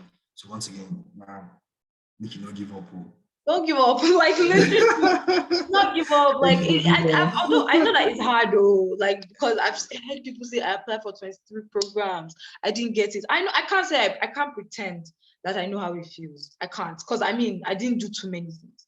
But I want to say that at least from the little rejection I got, it was worth it eventually. So I'm sure that even for the people that apply for 25 and get one eventually, it's usually worth it. So don't give up. Why you guys listen to Ogechi? He has been to the UK before, so he's not just talking from just Nigeria. So he's saying it's good. Like he studied in the UK. So if Ogechi is saying it's good, then come on. Yeah. It's a great experience. For me to be taking out my time and for him to be taking out his time, we could all be doing so many things. Ogechi had exams earlier this week. So thank you so much, by the way, for doing this by some miracle. So for us to take out our time to actually just do this for no reason. Nobody told us to do this, literally. We just decided to do this. We'll tell you that we just want more people. We just want more Nigerians to... Okay, should you want to still say anything about this? Sorry, before I move to the next slide. No, I'm done. Okay, so since Ogechi is done, I'll just talk about my experience in it for a few minutes because we just don't want to take up too much of your time. So I'm going to talk about my experience so far. We will still we'll still answer some questions because the questions seem to never be ending because there's still even new ones coming. Ogechi, waiting for it today. So So let me just talk about my experience so far. So I got here in September 2021, and I'm currently in Italy, and coincidentally, Ogechi is in Italy too. It's just a coincidence because there are many other Nigerians in different countries across Europe and other parts of the world that are Erasmus Plus scholars. Just a coincidence that we're both in Italy. And I'm studying emotion. Like I said, my experience so far has really been something interesting. So first of all, to give you full context, this was literally my first time leaving Nigeria. I'd never been out of Nigeria before. So I was coming fresh blood, confused little chap, just talk to people to try to understand what I may need or what I may not need. And for full context, there is not, no matter how much people tell you, you never really know what's going to happen until you get to where you get to. So we're just going to give tips, but everybody's reaction is going to be different. So I came here and everything was okay. I had to quarantine for 10 days. I don't mind staying indoors, it doesn't bother me. However, when you go out, it's a different experience because then you start living, they speak Italian in Italy. Like English is not a first language here. English is rare to hear here. I think they understand for the most part, but they don't speak English. I don't know. I can't say for sure. But most of the time when I go into stores, I have to communicate in some form of minute Italian that I have been learning over the past 2 months. So you're coming to a place where there's a different language. If that's something you think you can't deal with, then maybe you should skip this one. But if that's something that, but I do think is something you can live with. It's not a punishment. All you have to do is to learn how to communicate. And it's even an experience. It's something that makes you push yourself. Like, okay, I can do this. I can step out of my comfort zone and actually decide to learn a new language. Because for us that have been speaking English our whole lives, we don't really understand how tough it is to live in a place that has a new language. And it's hard. Let me tell you the truth. It is hard. The program itself is in English. So let's clarify that. So you don't have any, it's not like it's going to be hard because of school. It's just going to be kind of hard because you want to buy something in the supermarket but thank God for the internet chat, because you can always show them a picture or use Google Translate. Sometimes people are nice about it. Sometimes they can be very like, who is this one? Why don't you know the language? You just have to just smile and keep moving, because you cannot be looking for the things that will spoil your mood on any given day. If they're nice, you accept their nice. If they're not nice, it's either you step out of their store and go to another store, or if you really need to buy something there, you show them, you try your best to just get the thing and step out really. It does get lonely sometimes because you're far from home. For me, I lived at home until the last day, like in my parents' house until the last day. So I was very close. I come from a very close knit family. I love my family so much. So it's hard that I haven't seen them in such a long time. But I mean, thank God for technology again, we talk. However, one of the best things, I think when people ask me what's my favorite thing about Italy so far, for me, it is the people. I love my classmates. I love my flatmates because I have flatmates here. And as much as it's possible, I would say if you can get an apartment with your flatmate, with your classmates, if you can, but not everybody can, and it's still okay. You just get to meet new people. But they're really nice. And all of my classmates, for the most part, are really nice because all of us kind of shared the same struggles. We all kind of like left our homes and came to this new place. And, you know, for example, it's not really about how old or how young somebody is, so to speak. For example, I'm 27. I have people who range from age 21 to like 29 in my class. So it's a wide-ish range. I have people who finished school years ago. I have people who just finished school literally months ago. So it's a wide range of everything, really. Wide range of languages, you just have to have a very open mind. It is important that you have a super open mind. I don't know how else to say this. You have to have a super open mind when you are doing this, and you have to be confident in yourself, because there are moments when you would wonder if you really deserve this. No matter how smart you are and how beautiful you are, how confident you are as a person, there are moments that will come and you'll be like, "Nah, maybe this." There are moments when you have to go to class from 8:45 a.m. to some days 8 p.m. and you're almost breaking down because things are hard. The point after 2 weeks, when I've come to Europe has washed off your eyes, and you see that the work, you came here to read your books. At that point, you may actually get really sad, but you have to really dust off yourself and keep moving. Every new day, every new struggle, it doesn't get easier. I think there's a misconception amongst all of that. I just need to leave Nigeria. When I leave, everything will be all right.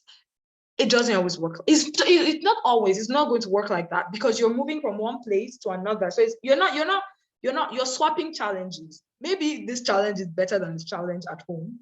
Maybe, yeah, we have 24/7 light. It's great. I don't have to bother that NEPA will take light or anything.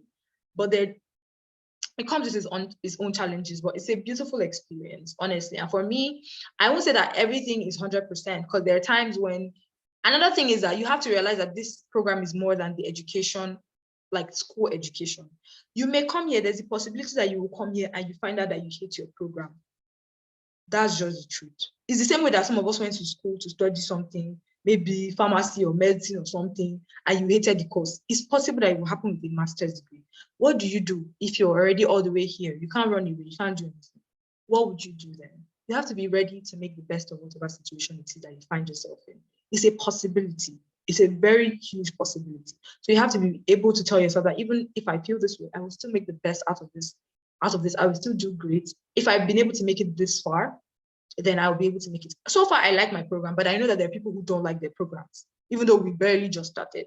And that's okay, but you still have to make the best of what you have. So living in Europe is beautiful. Europe is stunning. Europe is actually very stunning. Italy is a beautiful place.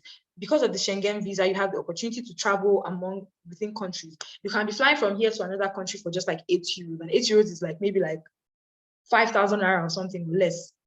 So you can do that. Traveling is relatively easy. If you can save properly, you'll be able to travel and meet new people, see new people, do new things. It's a beautiful experience. I just have to say that, even though I'm only 4 months out of 2 years in, but it's a beautiful experience that I truly would not trade for anything. Yes, Ogechi, please, it's your turn. We are behind schedule. Okay. So my experience was, I didn't have a very good experience going initially, to be honest. Yeah, but it was, why that was because, of the whole COVID, thing that happened. So, yeah. So I just hope that the COVID doesn't continue, so it can actually get, because I went to Milan, and Milan is like one of the biggest cities in Italy. And it was very difficult at the initial point to get like accommodation. So I think this is also a taking, so you can learn from it. So if you finally get, you're choosing for the scholarship and all that, I think you should just start immediately getting accommodation and every other thing that you need. But after I had to like get the accommodation bit, so there's a whole lot of ups and downs around that. But like for the course, to be honest, is quite interesting. I was really, it was mind blowing. Okay, sorry to interrupt you, but your people are in the comments. I don't know what your program is, but they are asking questions. They said they came here for you. So if you can tell them anything specific about the program, please, before they buy the Are you serious? Okay, yeah, so maybe for the program, I think the BMA Plus program is, to be honest, is amazing. I didn't know much about BIM. I know I've been searching YouTube to get some information about BIM and all, but I've not really got something, quite unique. So yeah, the program is really interesting. I don't know, I can't say so much here, not because of time, but I would just, drop some, some things I've learned so far. It's really just how to digitize the industry, the construction sector. It's highly collaborative. So we have architects, we have structural engineers, we have mechanical engineers, we have plumbing engineers, MEP, electrical engineers. So what we do projects whereby we, kind of like collaborate. So we have an architectural drawing and we put the piping systems, the structural elements, the electrical elements, and we come up with like a 4D diagram whereby you can see how the building will look like after or during the construction or after construction. So it's really interesting, seeing all these features and things like monitoring of systems, management of projects. So I don't know, I can't say a whole lot, but I was wowed, because, and it's also industrial based. So we have people like Arup, Atkins, Rolls-Royce, Airbus. These are like, companies that are, well known coming to sponsor the programs. We have to also have people from the industry coming to tell us how these softwares or how you can apply this thing in the industry. So it's the experience has been interesting. The other thing is that we have to write exams after each module. Right? We have to write an exam. But my colleagues have been, they've been so nice. There's also a steep learning curve. For me, while after my initial master's, because I did structural engineering in the UK. So when I was practicing, I just do structural drawings. I do structural drawings and I, submit, and get approval. So when I get to here, I get to the course, I'm required to do some architectural drawing, plumbing, design, and some other stuff. So I was like, wow, I'm going to survive on this course. But everybody, you have to be open. You have to speak to somebody who is very good in this, and the person can help you. So I think because we are from like different continents, people are really, helpful. People really want to help. People want to assist you, but you just have to be open-minded, and speak to your colleague and tell them that, oh, you need this help. And I tell you, even your coordinators, sometimes we after the lectures, we stay back in the classroom till about 6, 7. And it's not boring, to be honest. It's not boring. We're bringing chocolates and we are doing some kind of drawings and everybody's just chit-chatting and you're, happy, I tell them about, we're going in Nigeria and all that. So there's a whole lot of, it's quite interesting, to be honest. I think, most times is really what you make out of it. But from my own experience, I think,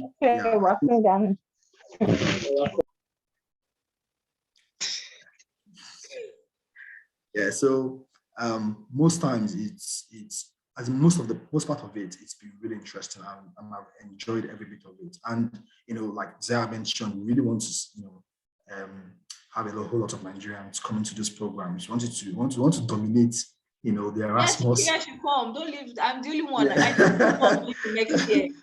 Yeah, we want to really. You guys. Let's show them what we're made of. Let's show them. Exactly. They really, to be honest, they really know that Nigerians are, dogged with, anything they want to do. Like a colleague of mine was telling me that he heard that Nigerians are the most educated immigrants in the US. That how true is it? How come that he doesn't think it's possible? That I was like, you don't know what's happening. You don't know. You don't know what's happening. So yeah, I think Nigerians are really, dogged with academic work, hard working and all. So we are really known for that. So it's just only good that you represent, that same idea and giving your best shot while applying for your program of choice. So yeah. Oh yes.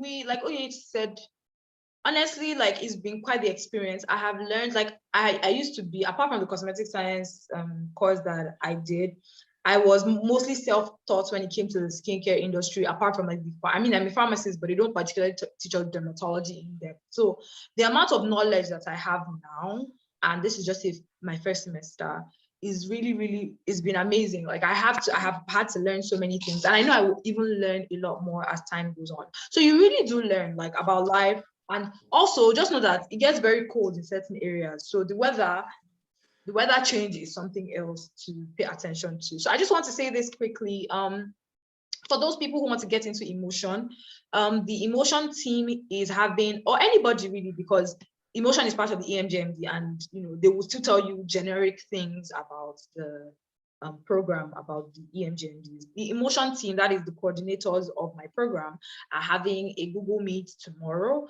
and also so if you can't make it tomorrow at 3 p.m. Central European time, is the same time as Nigerian time. You can make it tomorrow by 3 p.m. That would be great. If not, you can just attend the one next year. They're just going to answer any questions really that you may have. So you can just decide to pop in there. And you are talking to the students now, but it will also be good for you to be able to talk to the people that actually make the decision. These are the decision makers that are coming to talk to you. So the direct Google Meet link is here, and I will, since I'm going to send the slides, you can join in if you would like to. These are some relevant, we have some annotations here, okay.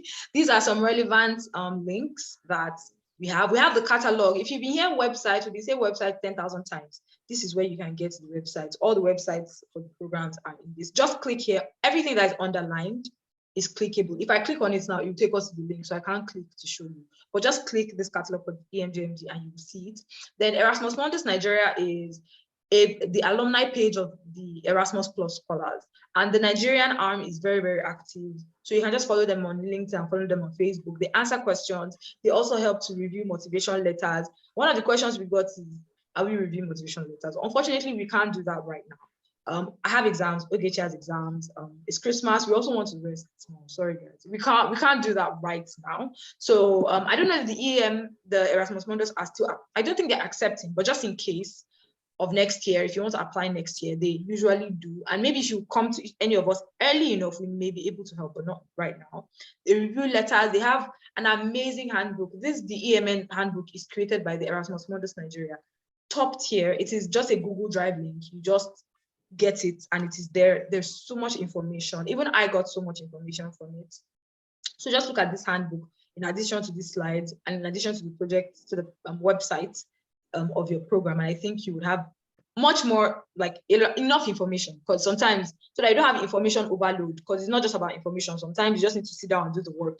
You have information now. You will get information from the website and from the EMN, that's Erasmus Mundus Nigeria handbook, and we'll just keep moving. Now, I say Nigerian scholars, but it doesn't have to be Nigerian scholars. It could be any scholars really on LinkedIn and YouTube. If you prefer videos to written content, you can go on YouTube. There are lots of Erasmus Scholars. Just literally write Erasmus Mundus something. You will see lots of videos. You can watch them or listen to them and keep it moving. The EU Nigeria is the official page for the European Union in Nigeria. They just tend to share information sometimes, really, or they could share links to other programs, rarely do, but once in a while. But there's no harm in following them. Then we have these sample motivation letters. Please, they are just for inspiration. They are not to be copied. There are also some sample motivation letters in the Erasmus Mundus handbook. Just look at them, read them, look through them. Do not copy them. It will show that you copied, so please don't. Now, these are the two bodies that I use. When I wrote IELTS, I did not pay. I wrote IELTS, but Ogechi wrote TOEFL, but I wrote IELTS here. So if you want to prep for IELTS, and maybe you don't want to pay for tutoring, I didn't pay. I wrote it by myself. I read and I wrote the exam. I think I got 8. So, and I think generally 6 or 6.5 or something, 7 that is good. Kindly mute your microphone. Why is her microphone? Anyway, so you can use IELTS Lays and E2 Test Prep on YouTube, and they have websites too. They have both. E2 Test has both paid and free platforms, but IELTS Lays is totally free. If you want to pay, you can pay. If you want to, this when it comes to IELTS, it's not my forte. So I'm just going to give you what worked for me. These two worked for me. You can ask around for more people. Now, there's a particular guide that I found. I've linked the guide. However, the most important things I can say from this guide, you can read the whole thing, but the most important parts I found were these 3 parts here, so you can have a very good look at them. So these are some relevant links. We're giving you the slide, so you just get it. Now, the Emotion team have on our website other scholarship opportunities you can apply with. Like if you don't get the scholarship, but you still want to do the program, and you don't want to pay the money, there are other scholarship opportunities that you can use to still do the program. So I've just linked the page here, and you can go and look at those other scholarship opportunities. Now we want to answer your questions. Time is spent, so we would just do as much as we can within the next 15 minutes, right, Ogechi? Yeah. Yeah, basically, yeah. We can't do more than that. Yeah, sure. Unfortunately, we can't do more than that. So we will just try to take. So, Ogechi, you have the questions on with you. I'm just going to think at random because I don't know. There's nothing else we can do. Can we unmute our mics for question and answers, or just type the questions in the chat box? So we have like lots of questions already. So I don't think we can take extra questions as it stands. I don't think can. I'm so sorry, Mohammed. It's just. But if you have a specific question, please type it in the chat box. Do we know any? Some of the questions are really specific.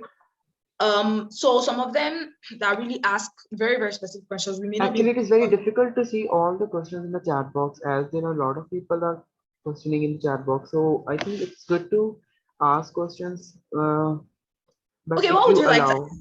What would you like to ask? Yeah, I want to just ask. There are some scholarships in Erasmus Mundus catalog which demand the IELTS, and they have some specific marks for them. Yes. So, in your views, how much weightage the IELTS score have in your application?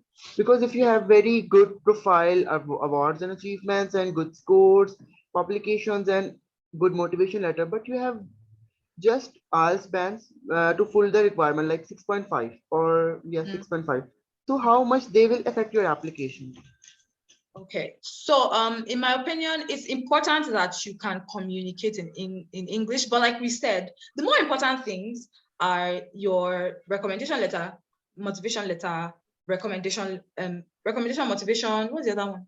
The other important one, like your academic qualifications. Those are more. IELTS is very important, but it's more for the communication. It's not really for the scholarship. Is more like, can you communicate in English? But you do have to get the specific band. So if you get 6.5, you're okay. Like if your program says a minimum of 6.5, that's fine. You don't need to be excellent. I promise you, you don't. Like we all just need to know how to communicate in English. All of us speak English at different levels. For most of my classmates, English is not their first language. So don't worry. IELTS is not the biggest problem, but you do need to pass it. You do need to get there. So thank you very much. Thank you very much. One more question is it important to mention in your LOM, like I have seen, I'm applying for 3 programs and they have some specific question like what makes the applicant stand out as a student? So I am unable to understand, should the applicant mention his or her academic achievements to answer this question, or he should mention his or her translatable skills like margin of error, how he is competent, how much he is, you can say how much he is good in learning and how he clearly face challenges. So I'm very confused how to answer such type of questions which are very vague. Okay. Okay, would you like to say more? Okay, so if I get the question correctly, he said how to stand out, right? Yeah, yes, like what makes an applicant stand out as a student? Okay, so I think pretty much you just need to demonstrate certain competency. Like Desire mentioned, there are quite a number of things that make you stand out. So you need to, not just your academic achievements, but you need to also, if you're engaged in extracurricular activities, let's say you do something, just something outside you. So your academic activities are quite important. Your extracurricular activities are important. Then if you've got like other certifications, outside the university, which you've gotten, and so just try as much as possible to write down all you have that you feel that will differentiate you from the other applicants. So like I said, your academic qualifications, certifications, and extracurricular activities, let's say leadership positions you've taken in the past and all that. Yes, I agree. So very much. It should be like the whole thing, not just academics, in case that's what you're wondering. Okay, one more thing. I have talked to some. Sorry. If you take all your questions, we won't help other parts. We won't be able to. Yeah, and because we want to be done in a few minutes. Sorry. I'm sorry. So we can maybe, I think, Desire, what we can do is to create like a Discord channel. If that's not possible, then what we can is also if they can reach out to you or to me on LinkedIn, we can take more of the questions there if that's possible. Yeah, you can reach out to us via email or LinkedIn. I will link that in the slide. So when you get it, you can know where to reach out to us directly to ask certain other questions. We may not be able to answer everything. So if I don't know the answer to a question, to be honest with you, I will tell you I don't know. So I don't lead you down the wrong path. And I know Ogechi will do the same thing. But if we have answers, we'll definitely help as much as we can. But unfortunately, we can't take every single question right now. If not, we'll be here till I don't even know when. But yeah, so just we have some annotations. I don't know who is writing stuff. Who are writing stuff? So yeah. Okay. So Good afternoon. Sorry. Good evening. Okay. I have a question. Whoa. Okay. I was told that in place of IELTS and TOEFL, that we can get a certification from our university to show that we studied a particular course in English, and it can certify for the requirements for IELTS and TOEFL. I don't know if this also applies to Erasmus. It does. It applies to certain Erasmus courses. Like we said, you have to, at the end of the day, you have to check the specifics for the courses you want to apply to. But for example, my program, you can do it, but it depends. If you can get it, yes, it works. But for most schools, I think it's kind of hard to get it. But if you can get it, yes, it works. Okay, and secondly, what are the chances of someone who left school with a 2-2 for the Erasmus Mundus? Erasmus, sorry, I have a problem with my tongue. Oh, sorry about that. Fine. Okay, the chances of Erasmus. Okay, so in general, like we said, for some programs, they are really specific. Oh, we want 2-1 and above. For others, they're not specific. They just say we want a degree. So what we advise, or what I advise, is that if you have a 2-2 and your program, for someone who it just says we need a degree, don't bother yourself. Apply. Like, not don't bother yourself, but it's not explicitly stated that they need a 2-1. So don't already shoot yourself in the leg by thinking you're not qualified. Right? They know that degrees, like your initial degree, does not mean everything. So just apply with the best of your capability.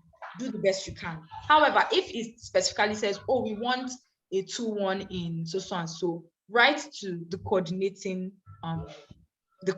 of the program. Ask them, tell them this is who I am. Can I still apply? Some of them will tell you to apply. If they tell you, some of them will tell you to apply. But if you don't even want to ask at all, or you don't get a response when you ask, I will say apply anyway. What's the worst that can happen? They will not select you, right? But what if they do? So you can still apply. At the end of the day, I don't think the academic qualifications, while they are nice, they are not everything. You cannot keep yourself tied to that one thing every single time. You can't. If not, you will not move forward. So put your best foot forward. If you can get other certifications, get them. You do other great things, get them. We all know people who do not do great in their first degrees and are doing great things in the world, and they know that too. So yeah, basically, in summary, that's what I think. Okay, do you want to say anything else? Yeah. No. Sorry, Sorry. Okay, Good evening.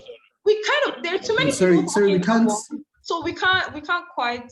Yeah, I think some people are already raising their hands. So yes, people are raising their hands. So there's like a queue. Mr. Kelechi, you can. I'm sorry. Thank you very much, Sir Desire. Okay, very quickly.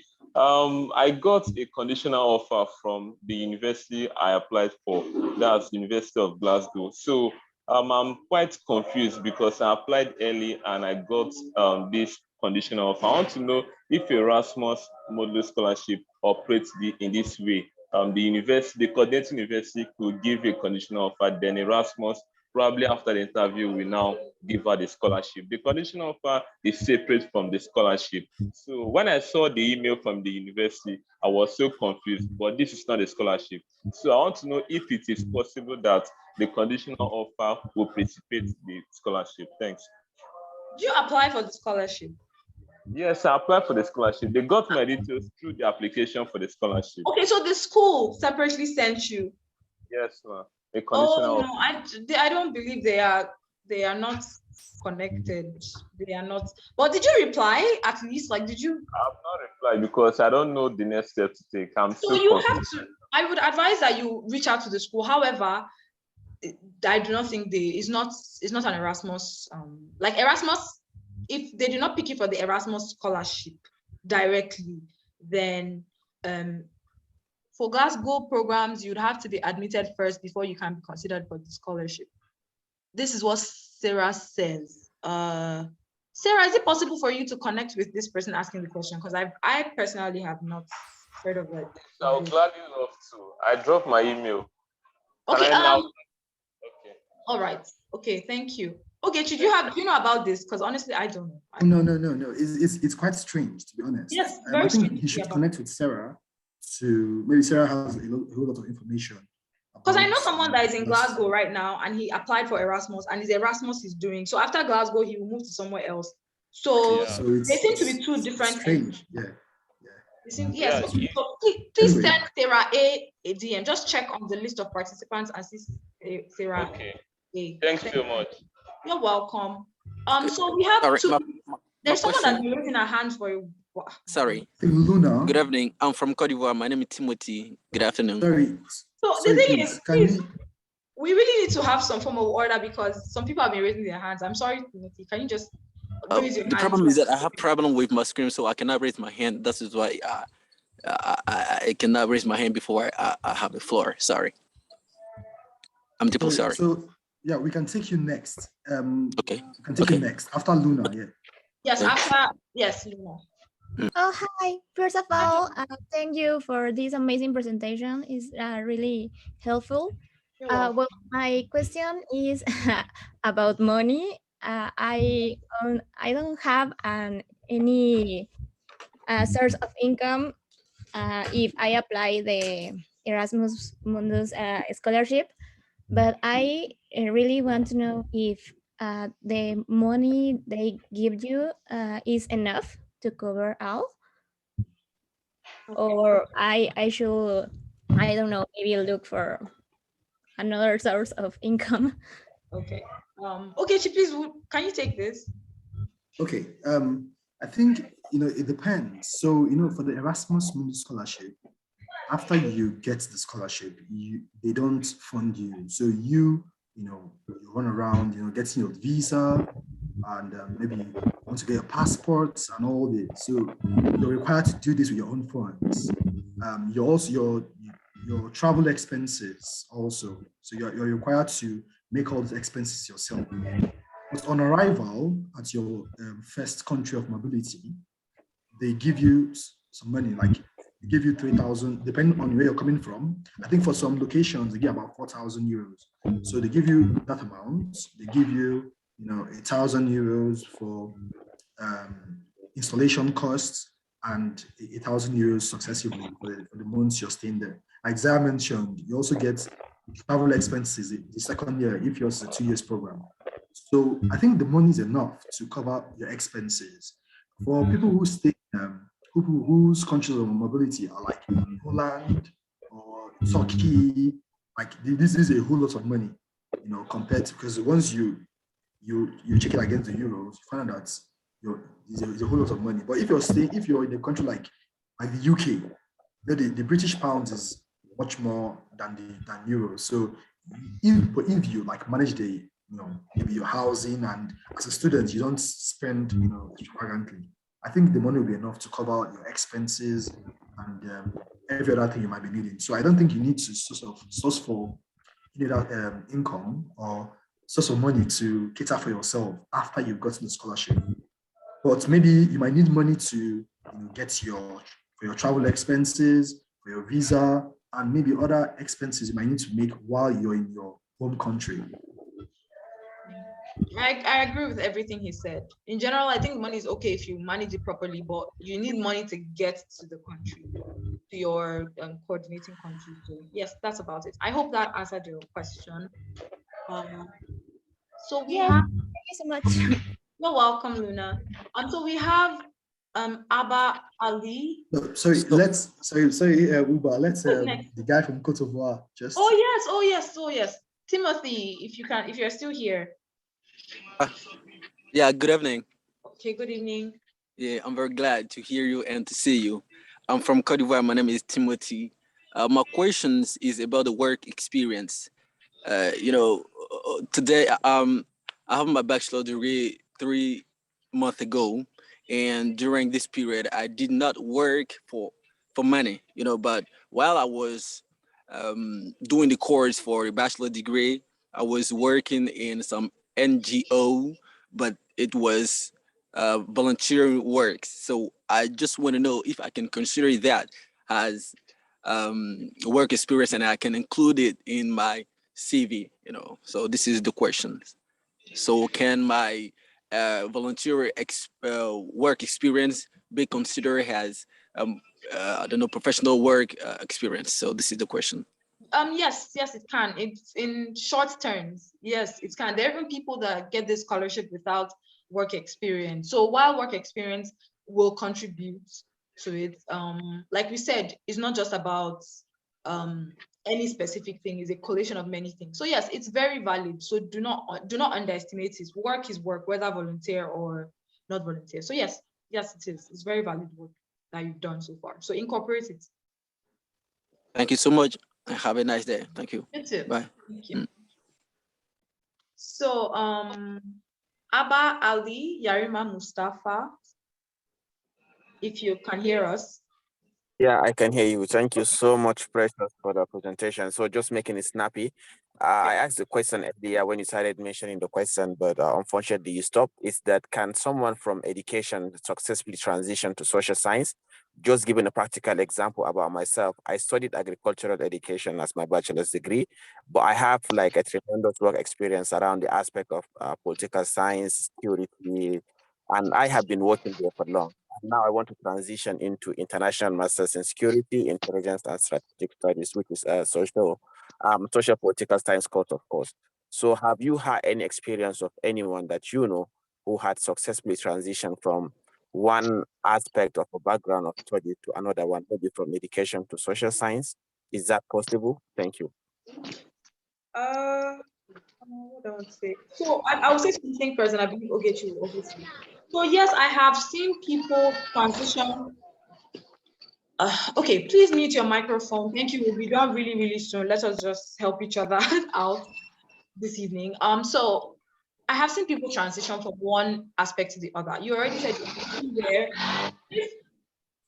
if you are able to get some form of certification in this particular field, whether online or in an actual school, it would be great to add to your work experience, right? But some programs are really specific. They will say, I want you to have a bachelor's in this or this. So for those programs, again, I would say just reach out to the organizing, via email to the organizers or the coordinators of your intended program. Ask them if it's still possible for you to do this. And if they say you should go ahead, please go ahead. But either way, even if you don't get a response from them, I would say apply anyway. You have work experience, explain your work experience in your motivation letter.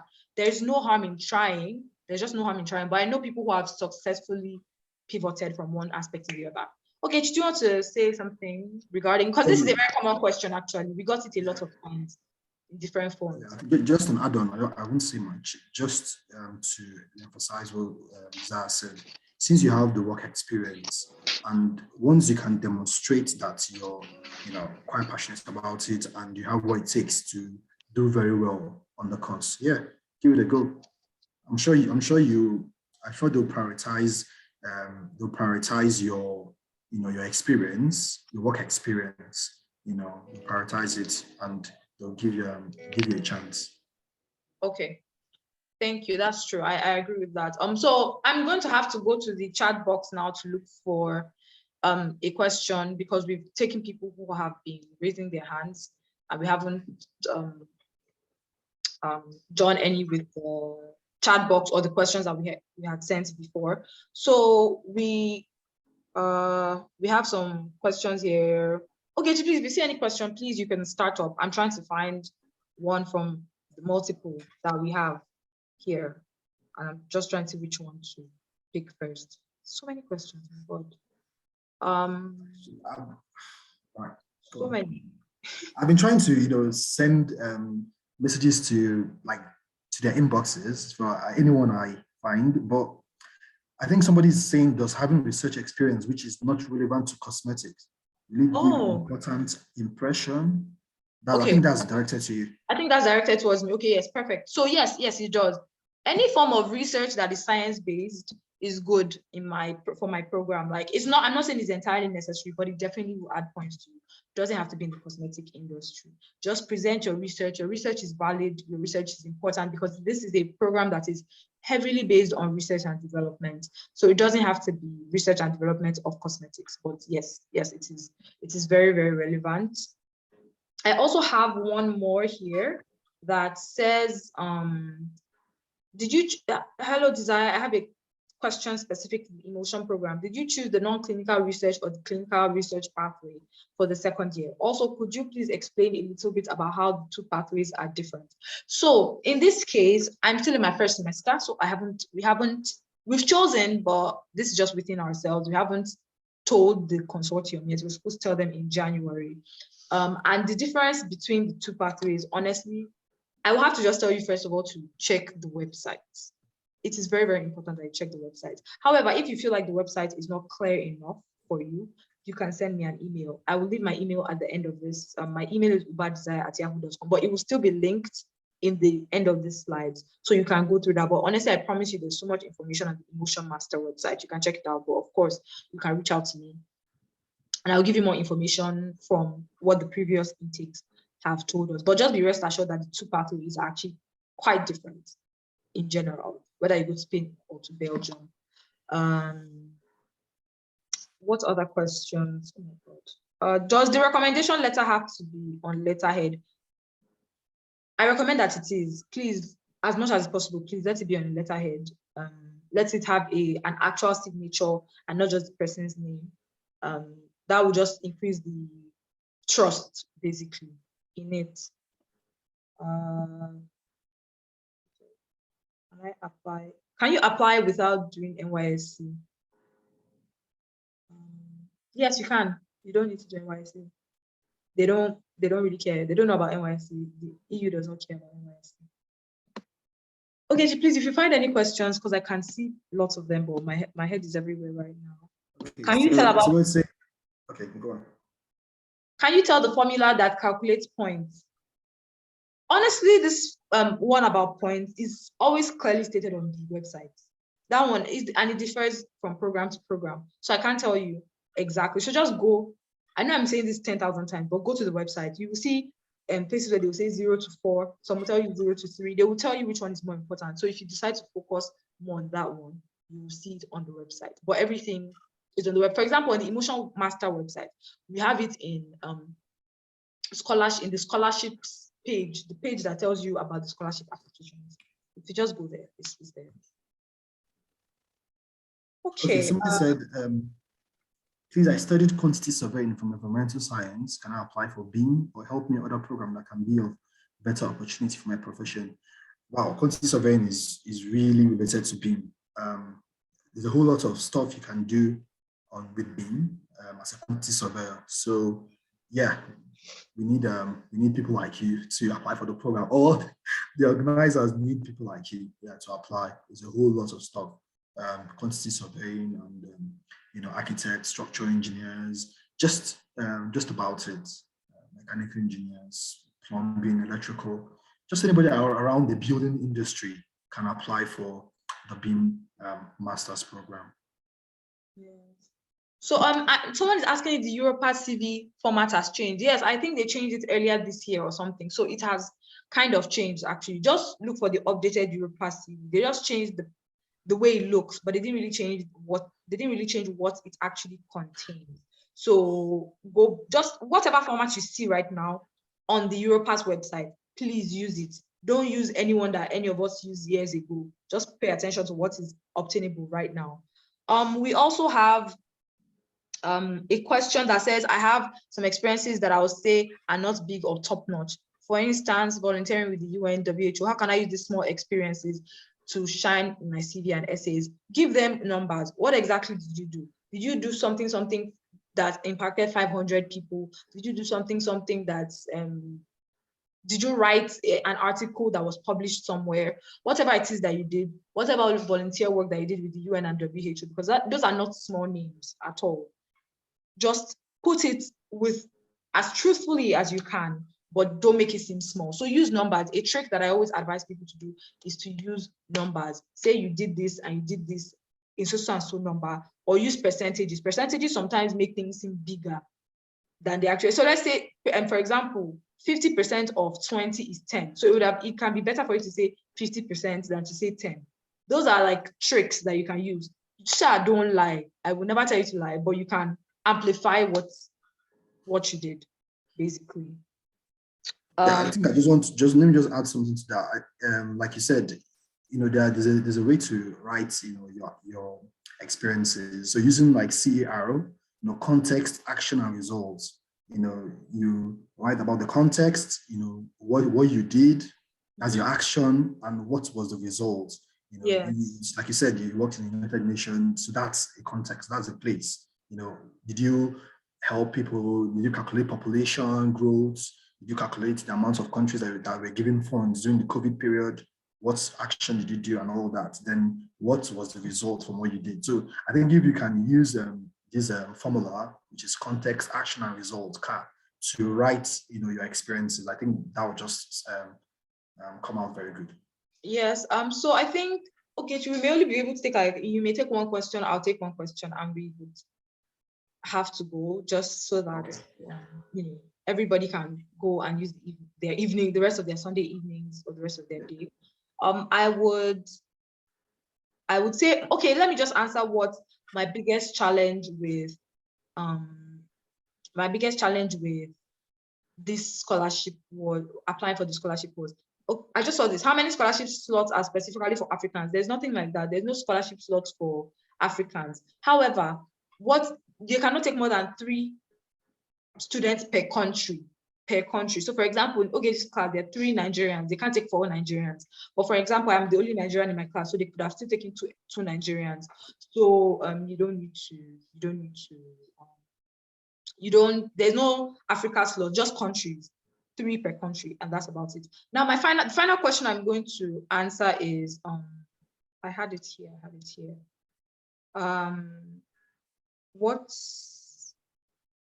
Okay, I've lost it now all of a sudden.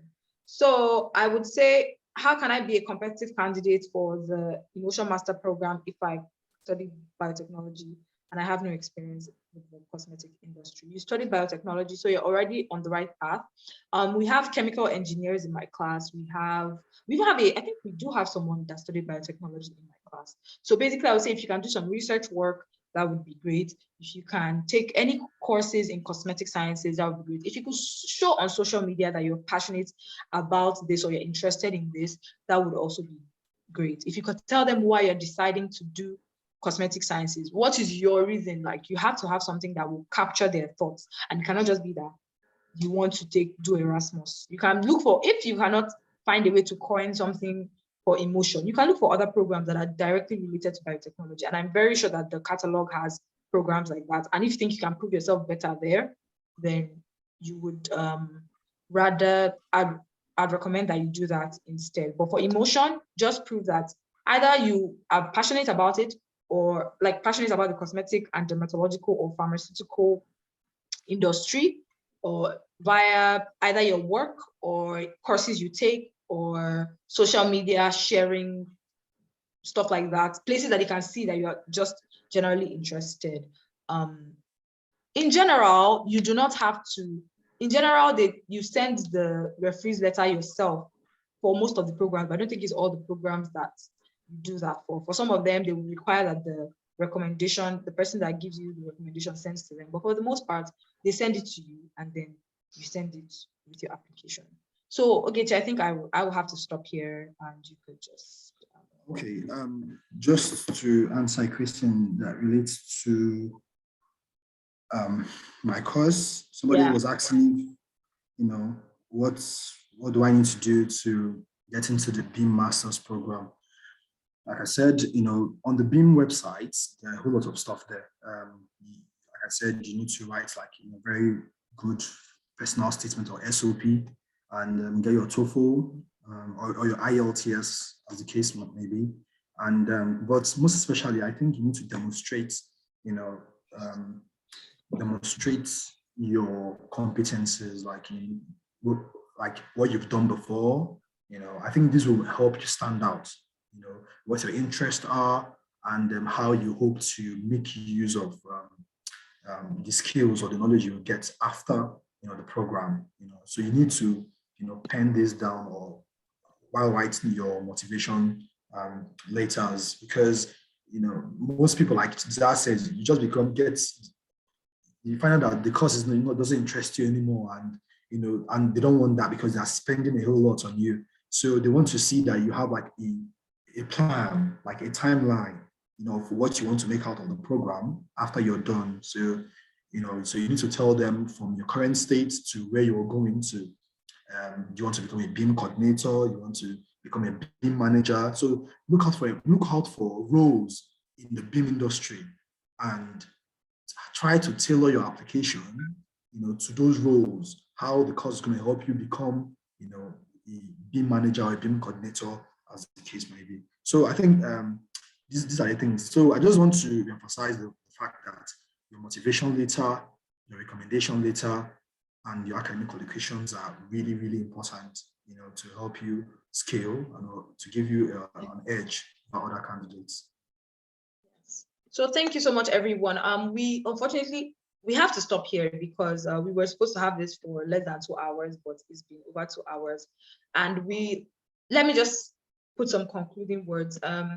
The EMJMD is a prestigious program, like we've said, and it gives you great access to a community, to the industry that you want to get into, and it's basically unmatched. And we highly recommend it. I can speak for myself that I would highly recommend that you apply and try to get in as much as you can.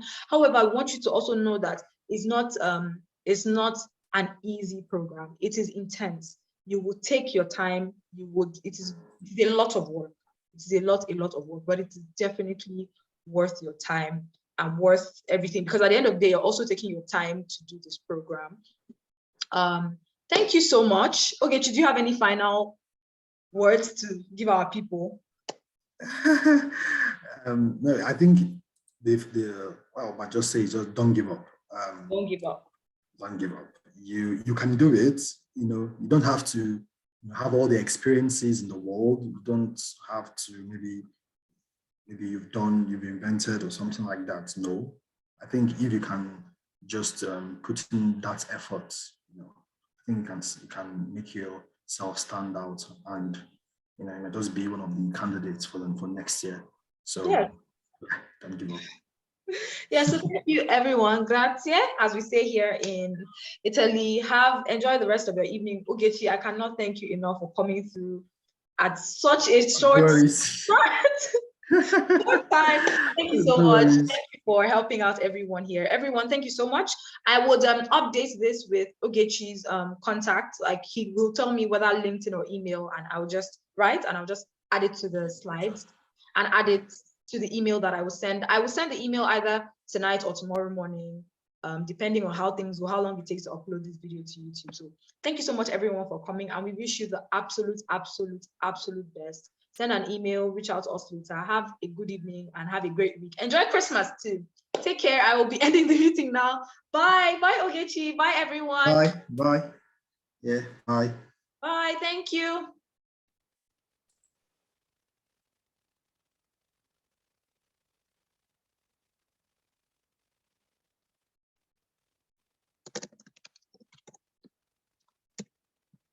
Bye.